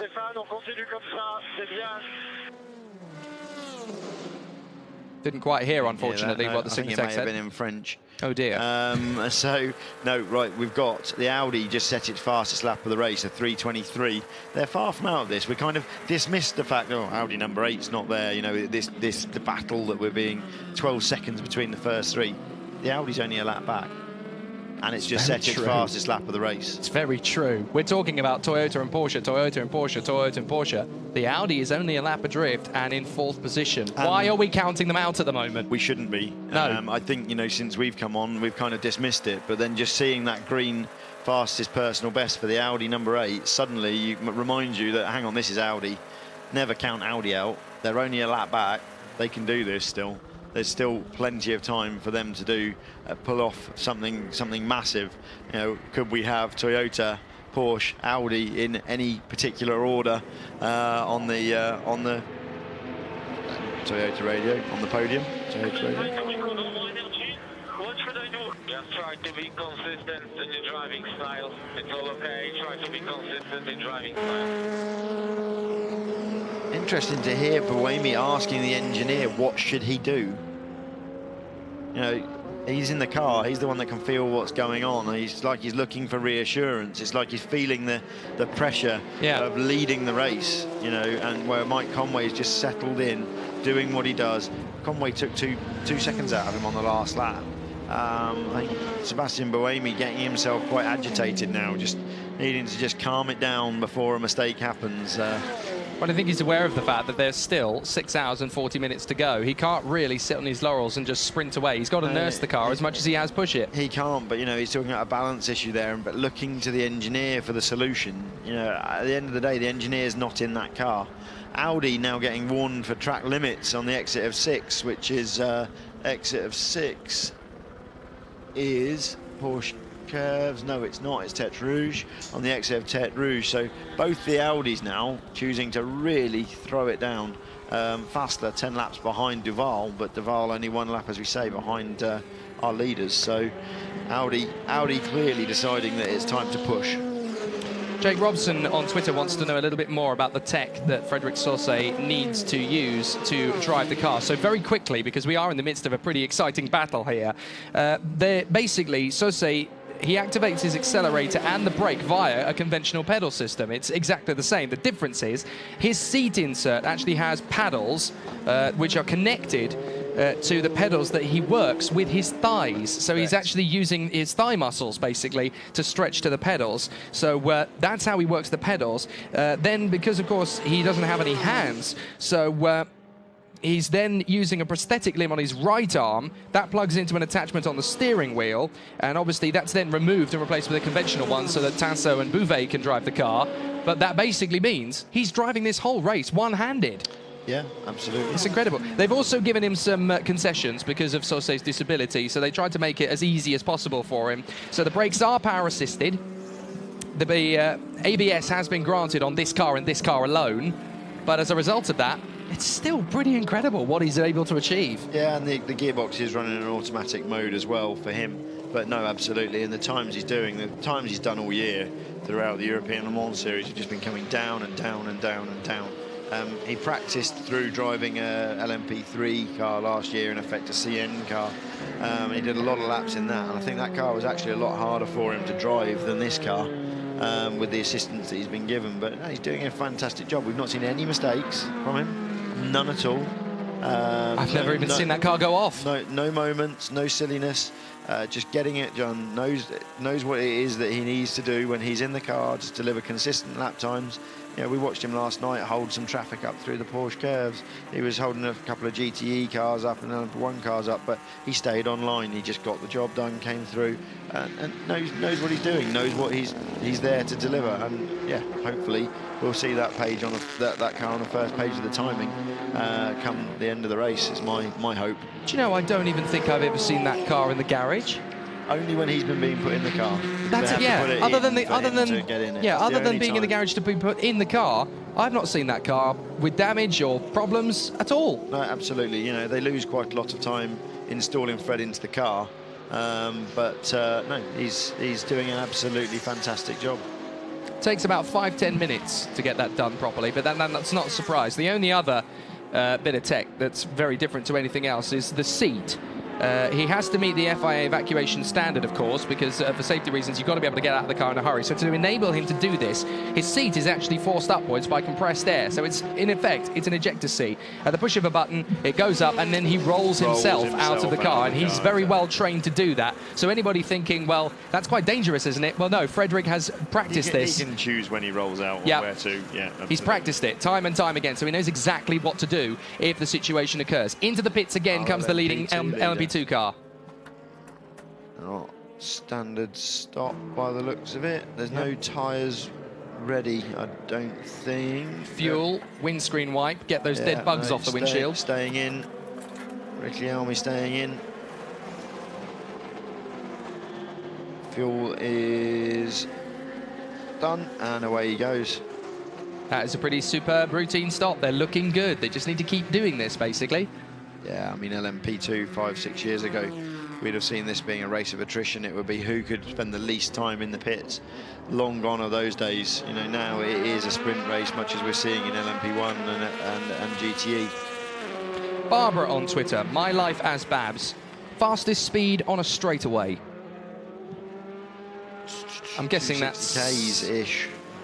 Yeah, 280 Ks? Yeah, 260, 280 Ks. Yeah, I'm not sure. I haven't paid much attention to top speeds this week. It's been one of those factors. Headlines have kind of gone on the top speeds this year, because they're all on the same hybrid systems. Last year there was big talk around the top speeds because we had such disparity across the 3 LMP1 cars and the way they delivered them, the 4 LMP1 manufacturers last year, with Nissan here as well, and Nissan was actually the quickest thing in a straight line. They were hitting 220 miles an hour, the Nissan last year, on one run when they had full hybrid and petrol engine going, and the slipperiness of that car, which is what the whole thing was designed around. No, we'll keep an eye on the speed traps. I'll try and find some speed traps on the screen. It's a shame it didn't really work out, the Nissan, because although it was, I won't say it was doomed to failure, because it was a very big, ambitious plan. It was you're never really going to get something like that to work without, you know, years, potentially even decades of research, because it's just so far from the norm. But I love the audacity of it. You have to question why, 300 engineers based around Ingolstadt and Stuttgart between them haven't come up with driving a car around backwards. Okay, when you explain it like that, that makes me sound very, very slow, but I understand exactly what you're saying. Yeah, like, I know exactly what you're saying. Hold on, you know, they've got the budgets. I mean, from a fan's point of view, it was cool. From a fan point of view. It was cool because it's completely different from anything else you're ever going to see. Exactly. But there is a reason that it's not done by anybody else. There are 300 engineers in Germany who haven't tried that, you know. Ultimately, I think Ben Bowlby's concept was pretty damn good. But, you know, the Delta Wing was the prime example. What Ben did there was brilliant. That car was running with the P2 cars. That concept's continued to be developed in the USA, being driven by Catherine Legg and Mimo Rojas. You know, it led Daytona. Catherine led Daytona overall. So the concept of the Delta Wing that Ben came out with was pretty good, but I think maybe the Nissan concept, just a step too far, trying to apply that concept to the current LMP1 regulations. It's not to say it was a stupid idea, it's that, hang on, the current LMP1 regulations, it's not the ultimate answer. I'm going to stick myself out on the limb and say I absolutely love that Delta Wing. I think it's so cool. The Delta Wing, that whole project has been fantastic, and what they've achieved through that has been pretty good. It's gone away from the original concept somewhat now. But it is a fantastic piece of machinery, and they've had to add some weight to it to get the reliability. But what Catherine showed at Daytona is, you know, it can do it. She absolutely, you know, she drove away from all of those guys. And it would be great to see Catherine Legg here in something, because I think she really proved what she can do at Daytona, and that she is probably the fastest female currently in international motorsport. I'll take that. Yeah, I'd say that's probably right at the moment. Christina Nielsen, who's racing here, is probably a close second, and Christina is currently leading the GTD point standings in the WeatherTech series over in the States. She's a very, very handy peddler, but I think Catherine's experience probably takes it. I'd absolutely agree with that one. Catherine Legg, fastest woman on the planet, best woman on the planet for racing. Yeah, I'd say that's about right. Reed DA, Smarty Pants. Again, he's decided to go after clarification on this tyre rule thing, and apparently 24 Hours of Le Mans themselves have tweeted the teams are limited in terms of the number of tyres they are permitted to use. It's about 40 sets for LMP1. And straight to the rulebook. I'll let you read it. Straight to the rulebook goes Giles Dawson. I've lost my mind. Right, okay. Where is it? What am I looking at here? 7.74. Summary table of tyre limitations per event do not apply to the 24 Hours of Le Mans. Yeah. That Either definitely way, says we'll stop two different books. Two different books saying two different things. That's the FIA current website. So. Avery Hage has tweeted us as well. Regarding top speeds, the P1 cars have reached about 330 to 340 kilometers per hour on the Mulsanne Straight during this race. KPH, yeah. That's okay. That's pretty astonishing still, isn't it? That's really fast. Really, really fast. Into the pits comes Conway, car number 6. So the first one to blink is the one in second place, as Marcel Fessler in the number 7 Audi is in the pits as well. There goes the Porsche through to second position, 18.6 behind Buemi's Toyota. Robert on Twitter, are the cars using the same tyre compounds during Le Mans as the rest of the WEC season? Yes, there are various compounds. They're probably using more compounds here than anywhere else, but Michelin do develop the compounds specifically for each manufacturer, so they'll have been able to choose probably some time ago what they wanted, and I suspect there'll be compounds they haven't used during the race as well, because they've got to cover all eventualities with the weather. But talking to the Michelin guys, they were saying that there's one manufacturer with up to 8 compounds of the slick here. It's a two-part question as well, because they talk about WEC, but they also ask IMSA. I think the rules are different for IMSA, aren't they? Yeah, IMSA rules are different. The Continental spec tyre in IMSA, so it's very different out there. You've got your spec tyre that you're running on all year. So things are starting to settle in a little bit in this battle for the lead. Nobody's really blinking a big blink yet. Conway in and out for his second stint in the car. After some fuel. Did they change tyres? I don't think they did they? I can't remember. No tyres. No tyres, yeah, no tyres. I didn't think they changed the tyres. Jani is the man in the car at the moment. 59 seconds ahead of Mike Conway's Toyota. That's about right. But he hasn't really got a big enough gap over Conway to resume out in front of him again. So now he's going to need to go for it. Pedal to the metal, flat out. They're splitting the strategy there between Conway and Buemi. So they had both pitted on the same lap at the end of that yellow flag, and now we've got Conway pitting on 2.75. So that was a 13-lap stint for Conway, rather than the 14 that we have been seeing. Looks like they're going to leave Buemi out and bring him in at the end of this one, which will be a 14-lapper. And that means that we're going to see Buemi in the pits now. The Toyota team, they've just done Conway's service. Buemi is next. And Jani, I think we won't see him in the pits for another 3 laps? 3 laps or 4? Trying to keep the calculations going. We're going to be seeing Jani 2.65, 4 laps. No, it'll be 3 because he's going to do on a 13-lap stint. Yeah, 3 laps. I wasn't sure. When it's 8:30 in the morning and you've been watching this incredible battle non-stop pretty much. I tell a lie, I did get 3 hours sleep last night. I know everybody's mouths just dropped to the floor when I said on Twitter last night, there's no chance I'm sleeping. I suddenly realised, you know what? That 3 hours could be the difference between me calling the race winner and calling the seeing a patch of something on the screen. So I just thought 3 hours, that'll do. And I tell you what, I am better for it. I'm feeling guilty though. I'm feeling very guilty.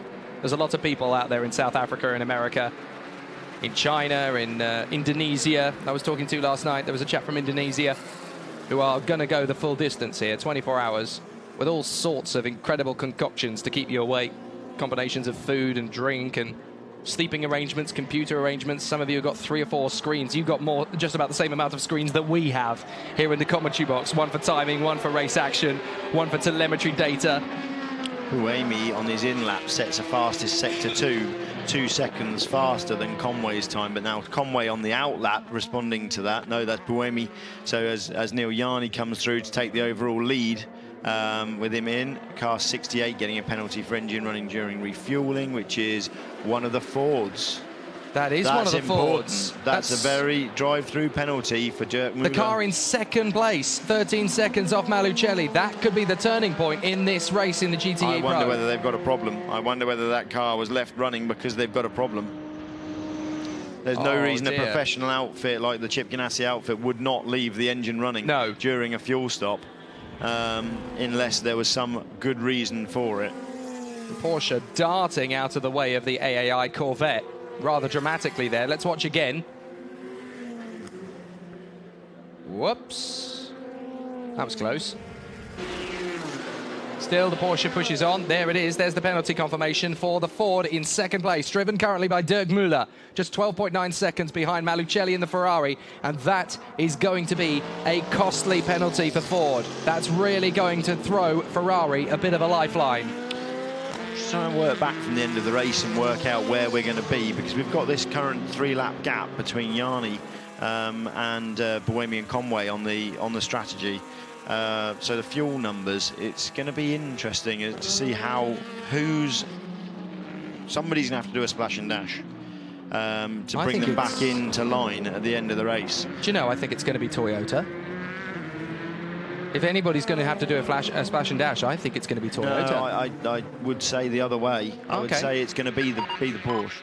Information to the pit lane, drive-through penalty on car 68. Drive-through penalty on car 68 for having the engine running during the refueling. Stewards decision number 44. I think you're absolutely right, Giles. This is a professional racing team. This is the Works Ford outfit. There's no way they're leaving that engine running during a refueling stop unless they needed to. Yeah, there's something going on there that they want some time to understand, I think. Just looking, though, at this situation with the stops, I think because the thing that we're missing is the fact that the Toyota can go that extra lap consistently on the stint. And I think that's what's going to save them from the splash and dash at the end, which the Porsche is going to owe us. Now, the Porsche, 42 seconds ahead currently, if it was aligned, they're going to be losing a minute and 5 for a full tank. They won't need to take a full tank. They might get away with taking maybe 20, 30 litres. So that time could come down to maybe 50 seconds. It's still a loss that they're going to have to deal with, and they're going to need to start building the gap to be able to do that if it comes to it. But then we know that one of these Toyotas is likely in the next hour to be sent as the hare. If you come into the Le Mans 24 Hours with WEC and IMSA or ELMS testing and data and races coming into this one, you do have a better preparation platform. The proof of that is in the 2 GTE Pro Porsches, 91 and 92. That's the Porsche Motorsport factory outfit at GT level, and neither of them have made the finish. They're not racing in anything else, those two cars, this year, not even in the United Sports Cars out in America. So...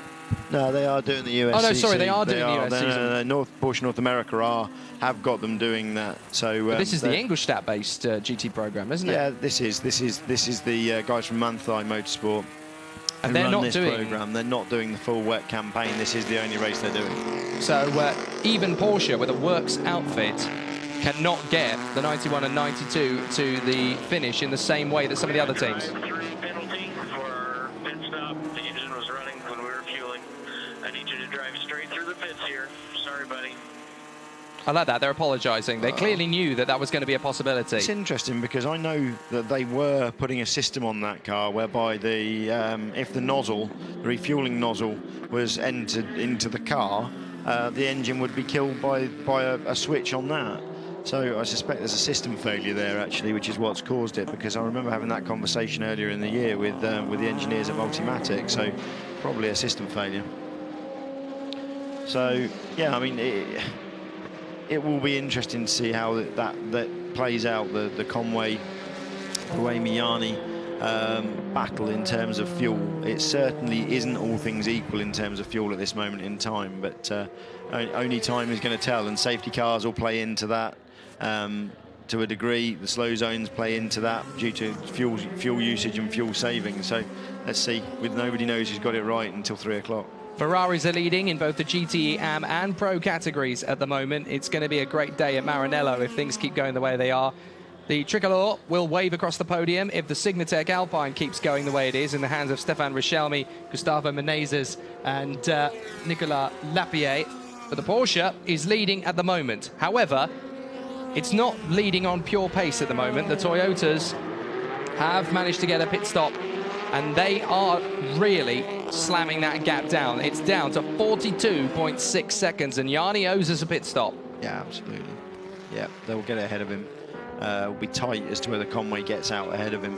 Conway really does need to push on now. He's lost 20 seconds to Buemi in this stint so far. So I wonder whether we're now starting to see the split strategy between the 5 and 6 of send the 5 as the hare, leave Conway in the 6 in reserve and see where we get to. Now, I would hate to be the team manager having to make the call as to which one you send, which one you leave back there in reserve. But it's going to be interesting. The thing that again we're not focusing on, which we really should be, is Audi number 8. Audi number 8 is the fastest car on track at the moment. 3 minutes 22.9. It's 4 seconds a lap quicker than the leading Porsche. 3 seconds a lap quicker than the Toyotas. Audi are not done. No. Audi know that they can pull this back, and it's interesting to see the pace has come to that car. They'll be doing things on the number 7 car to try and work out what they can do to improve the situation with the balance. I tell you what, if Audi win this race, and that's not a million miles away from possibility, people at home thinking, nah, you're off your rocker. It's not. This is Audi, don't forget. They've won 13 of the last 16 Le Mans 24 hours. You don't do that by accident. If they pull this back, and the lap times suggest they could do it. There's a full WEC race still coming up, 6 hours coming up. Audi could do this. They could actually win the Le Mans 24 hours. I can't believe we're not including them more in this fight. They're only a lap away. Audi could win this. If they win this, this will be their greatest victory. There's no question about that. Yeah, absolutely. It's the most competitive Le Mans 24 hour I think we've ever seen. We're just same thing in the LMP2 class. Ronnie Rast is now back on board the Orica number 26G drive car, and he is now throwing laps down to try and close the gap to the Alpine number 36 with Ricchelme at the wheel at the moment. He's just gone 3 seconds a lap faster. He's a lap down at the moment at 3 seconds in the last lap taken out of the Alpine. So let's see. This is going to be grandstand finish across all cars, across all classes. Müller has now served his penalty in GTE Pro, and the gap to the Malicelli Ferrari is now 38 seconds. So he lost 32 seconds there in the pit lane. Richard Westbrook is now only 1:58 behind in the other Ford. Dirk Müller, he's behind Malicelli. So he's 34 seconds behind his sister car and gaining. And then in the AM class, Swedler does seem to be able to just keep the gap to the Porsche, but now with David Hamar Hansen bolted into the number 8 Proton competition car. Francois Perrodo in the number 83 Ferrari, another lap back. So still this one lap, and that gap in GTE AM doesn't seem to be coming down. Toyota 1 and 2 again. The gap, 22.4 seconds between Buemi and Conway. He's been opening up that gap quite nicely as Sebastian Buemi, but that's not the real story. The story is the guy in 4th position, Loïc Duval, lapping 3 seconds a lap quicker than any of the 3 cars in front of him. Audi are not throwing in the towel. They will refuse to say die. He's just constantly pumping the times in as well. He's now on the in lap, so Duval in. I need to make a note of that and see where he was in terms of his lap. His lap 277.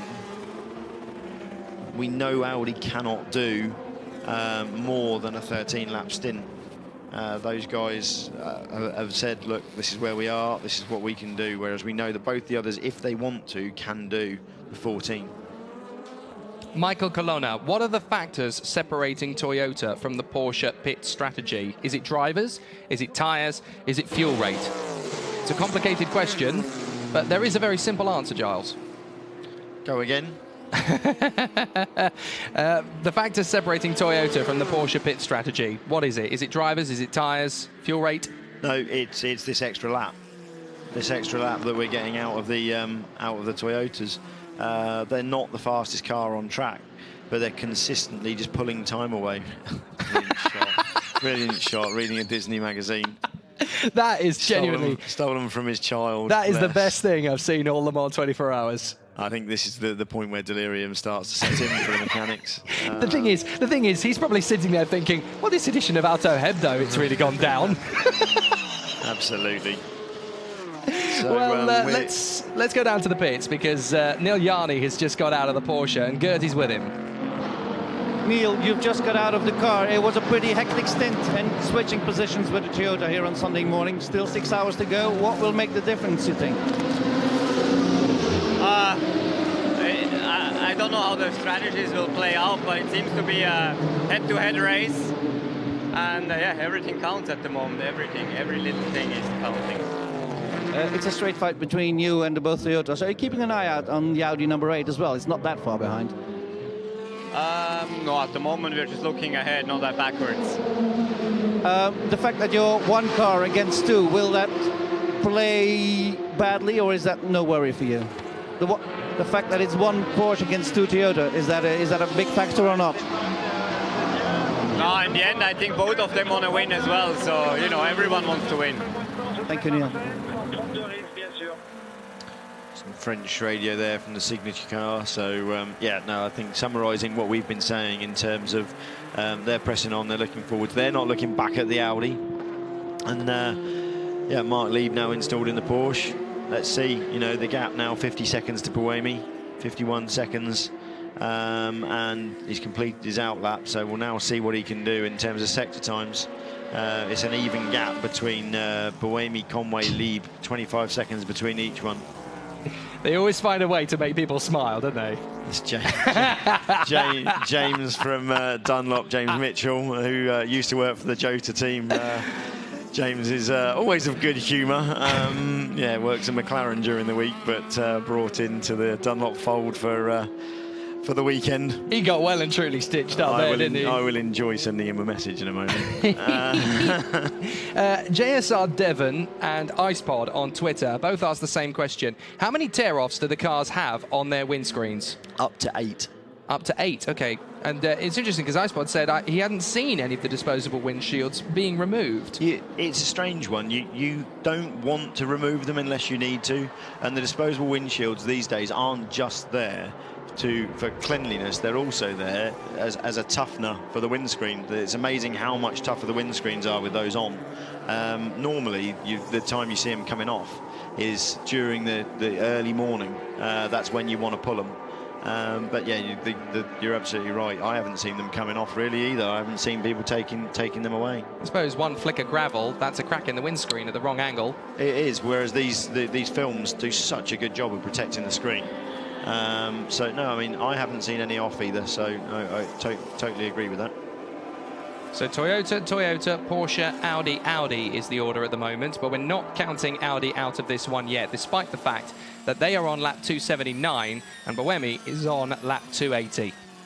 There's only a lap in it, folks, and there's 6 hours and 12 minutes to go. Anything is still possible, and Audi know that. They've come back from the brink before. They wouldn't have won 13 out of the last 16 Le Mans 24 hours if they didn't know how to cope with adversity.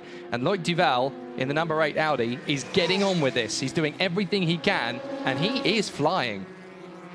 Yeah, just waiting for some decent sector times from the Audi number 8, but he'll be coming through very shortly. There he is, 32.7. Yep, fastest in the first sector. Fastest in the first sector by some 3/10. So, yeah, he's absolutely on it, and I think that there's only one way forward for those guys now, and that is absolute maximum attack. They've got to take risks, they've got to push through the traffic, and they've just got to hope that those drivers don't make a mistake. On the subject of Audi, JCLs2 on Twitter, could it be possible that Audi has been holding back so far and that they'll surprise us in the last hour? Not a chance in heaven. No, I mean, we've got to remember why they lost the time. Ultimately, the Audis had turbo problems early on the number 7 car, which took that car out of the race, really. That's 10 laps behind its sister car. Those guys then had another issue, which we still don't understand what it was. The car had to come in. They brought number 7 in first. They practiced changing something under the rear deck on number 7. They lost 4 minutes. They did the same thing on number 8 2 laps later. So they have lost time through mechanical reliability issues. The drivers have been pretty faultless, it has to be said. And they were pretty damn good on the strategy at the start of the race as things went on with the rain. They've only led 2 laps of Le Mans so far. Audi don't do things by halves. They don't hold back. Audi are not known for holding back. They never do. So why would they? No, absolutely no. But I do think what we're seeing now is the drivers being told, look, there's only one chance. Just drive as fast as you can. Yeah, we may get to the podium, we may get the win, we may not. The only thing you can do is drive out of your skin, and that's exactly what Loïc Duval and his two teammates, it has to be said. It's not just a one-man job. Lucas de Grassi and Oliver Jarvis are both on exactly the same strategy here. Just go for it. And Oliver Jarvis is no slouch, nor is Lucas de Grassi. So they've got three incredibly fast racing drivers in that Audi. Paul Marcel Fessler, Benoit Chalieu and Andre Lotterer, who have won Le Mans together 3 times now. They're not really going to get a look in at this rate. I would have said there maybe... is no chance for those guys. You're not going to lose 4 cars for 10 laps. 1, maybe. Yeah, absolutely. A podium is probably still reasonable for those guys. It's still plausible, but I don't think at this stage in the game we're going to lose that many cars, touch wood. So down the Mulsanne straight once again, heading towards the first chicane. That is the SMP car running in 3rd position in LMP2 with Victor Scheitar in the field. The only driver in the entire field who was also doing the Road to Le Mans race earlier on. Yeah, Victor drove the GT3 Ferrari 488 to victory in the Road to Le Mans GT3 classification. Did a fantastic job there, and I'm sure that the SMP boys are very happy with that, and the guys back at the factory at Michelotto also very happy to see their GT3 car winning here at Le Mans. Surely that makes him a glutton for punishment, doing a race like that for an hour on his own and then doing a 24-hour race straight after. No, I think Victor's pretty well respected now. You know, Victor last year, GTE AM driver for the SMP team, and now promoted up into the LMP2 squad, proving why he was put there now. You know, he's doing a fantastic job. He is running, he's running 5 seconds off René Rast, but that's not a fair reflection. He's running the same pace as all the other top drivers in LMP2, but Rast really is on it now, trying to close the gap to Ricky Helmy. So Rast, his last lap was 5 seconds faster than anybody else in the class. Here's Andrea Pizzitola, former GT Academy graduate. Yeah. Talented racing driver. One of the ones who's managed to make it outside of the GT Academy. Yeah. There's not many of those either. Lucas Ordonez, Jan Mardenborough, and the Japanese winner. I can never remember his name off the top of my head. Somebody who watches the GT Academy. Jan has. Will remind me. Jan, I think, will continue to do very well in Japan, but I think the chances of Jan coming back and having much of a European career, frankly, at the moment with the projects Nissan have got on, are slim. But he's definitely becoming a superstar out in Japan. Yeah, Jan is one of those kind of people who is not going to go for a small beer opportunity. He wants big, he wants brash, he wants bold. And the only way you're going to get that is with a factory effort in a very, very strong competition. Hence, Nissan in Super GT. Yeah, it's a great choice for him, to be fair. It is. And you know, they're putting him through an F3 program out there as well.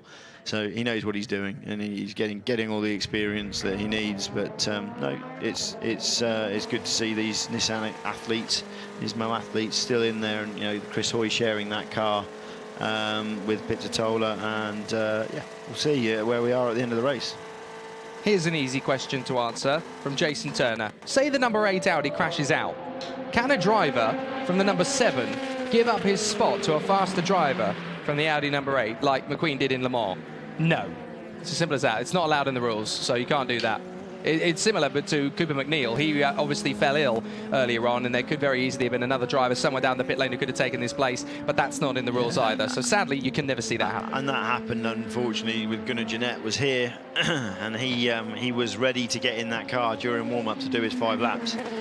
He was stood there in his suit with his helmet on while they were having the discussion with the FIA about whether they could put him in the car, and unfortunately the FIA had to say, no, look, you can't do this, we're not going to let you in at this stage. I think even with the dispensation of the other teams, they probably wouldn't have allowed that to happen. Nico de Paia, does each team get to choose brand of fuel, or is all fuel supplied by one brand? All fuel is supplied by Shell. It's got 20% ethanol in it. The diesels from Audi have got a stock diesel supplied again by Shell, so that's completely governed by the regulation. 6 hours and 5 minutes to go in the Le Mans 24 hours, and we were talking about it being a 2-horse race. it could just become a 3-horse race again. We cannot underestimate the power of Audi. They are still coming, and they are still lapping at exactly the same pace as the Toyotas and the Porsche now. The Porsche's just done a 3:23.3 to pick up the pace. The Toyotas are on 3:24s, as is the Audi number 8. So it's still a 3-way fight. It has to be. Give it an hour. Yeah, give it an hour. Give it an hour.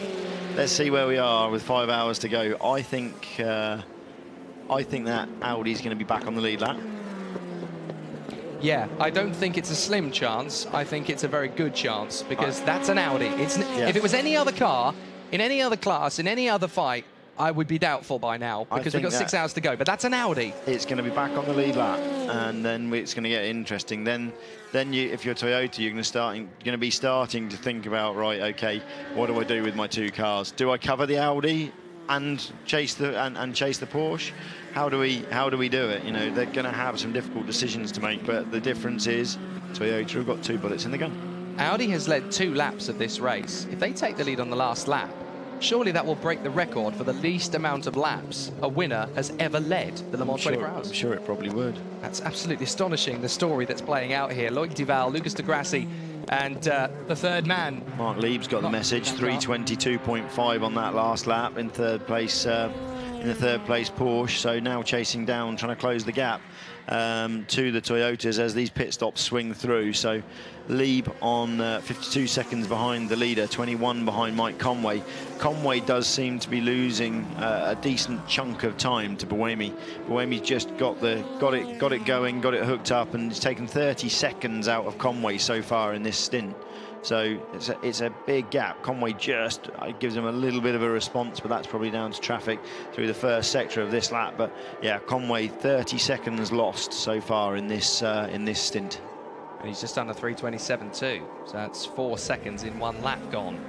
Yeah, I think Conway's the conservative car. I do think Toyota have now made the decision, look, we need to run 1 car safe, 1 car fast. I really wouldn't have liked to have been one of the guys on the pit wall to make that call, but my gut feeling is, when we heard Buemi talking about team orders, there'd already been a discussion with Mike Conway before he got in that car. And Mike knew what he needed to do. Mike was going out there to bring consistent fast lap times, quick enough to stay ahead of the Porsche, but not go and break the car. No, Buemi, on the other hand, go, go, go. Yeah, just give it the beans, go for it. And that works as a strategy, because if the number 5 does push itself too far, they've still got 1 left. They've still got a great chance. And he's not going to end up a lap down, although 30 seconds over 1 stint is a big chunk of time. That's not been through slow zones and safety cars. That's just generally, lost through traffic and general running. So, yeah, Buemi putting in an absolute blinder of a stint at the moment, but so's Marc Lieb. So the RGR Moran team are getting ready for a pit stop. The 41 Ligier, that's the Greaves Motorsport car, has worked its way up into the top 6. And Memo Rojas has just come in to change to Julian Canal. We're on board with the leader, though, in LMP2. Stefan Richelmy, the 36 Alpine Nissan, run by Signatech. And that car just in front of us, I believe that is the race performance car, the 33 just in front of us. Looks that way, yeah. Diving up the inside as he comes down into the Ford chicane. Yeah. It's only taken me 18 hours to learn them all now. Only took me 18 hours. So Buemi, Conway, Lieb, Duval, Veslap is the order in the LMP1s. And the LMP2s, it is the Signatech Alpine, Stefan Richelmy leading the G-Driver Raycap and the SMP Racing BR Engineering car. The Stracker is 4th. Tristan Gomedy in the 33. Eurasia car is in 5th position. Fair play to them. They've been getting on with things very quietly, and they popped themselves up into a very strong top 6, almost unnoticed. And then the Greaves Ligier is up into 6th position. In the Pro category, that penalty for Ford has really cost them a lot. Malucelli is now 35 seconds clear of Dirk Müller in the second Ford. The third place man is Westbrook in the 69 Ford. So both the Chip Ganassi USA cars are still up the front. Stefan Muka is recovering just behind the Aston Martin of Marco Sorensen, who's there in 4th position overall now. And the second Aston, the 97 of Johnny Adam, has moved into the top 6. So Aston Martin may not have had the 1 lap pace, but over the course of 24 hours, it's still a very reliable machine. No, they're doing exactly what they said they were going to do. They didn't I don't think they thought they had the pace to win this race from the outset. Talking to the engineers down there on Friday, it was very clear that they were here to collect a bag full of points. And that's exactly what they're doing. You know, at this moment in time, they're just hammering it in, making sure that this double points WEC round, they take the points away from it. They can go away, look at it, understand where they are, hope that the balanced performance comes further back towards them after Le Mans, and then they can go and get the job done. You need to wake up now, lad.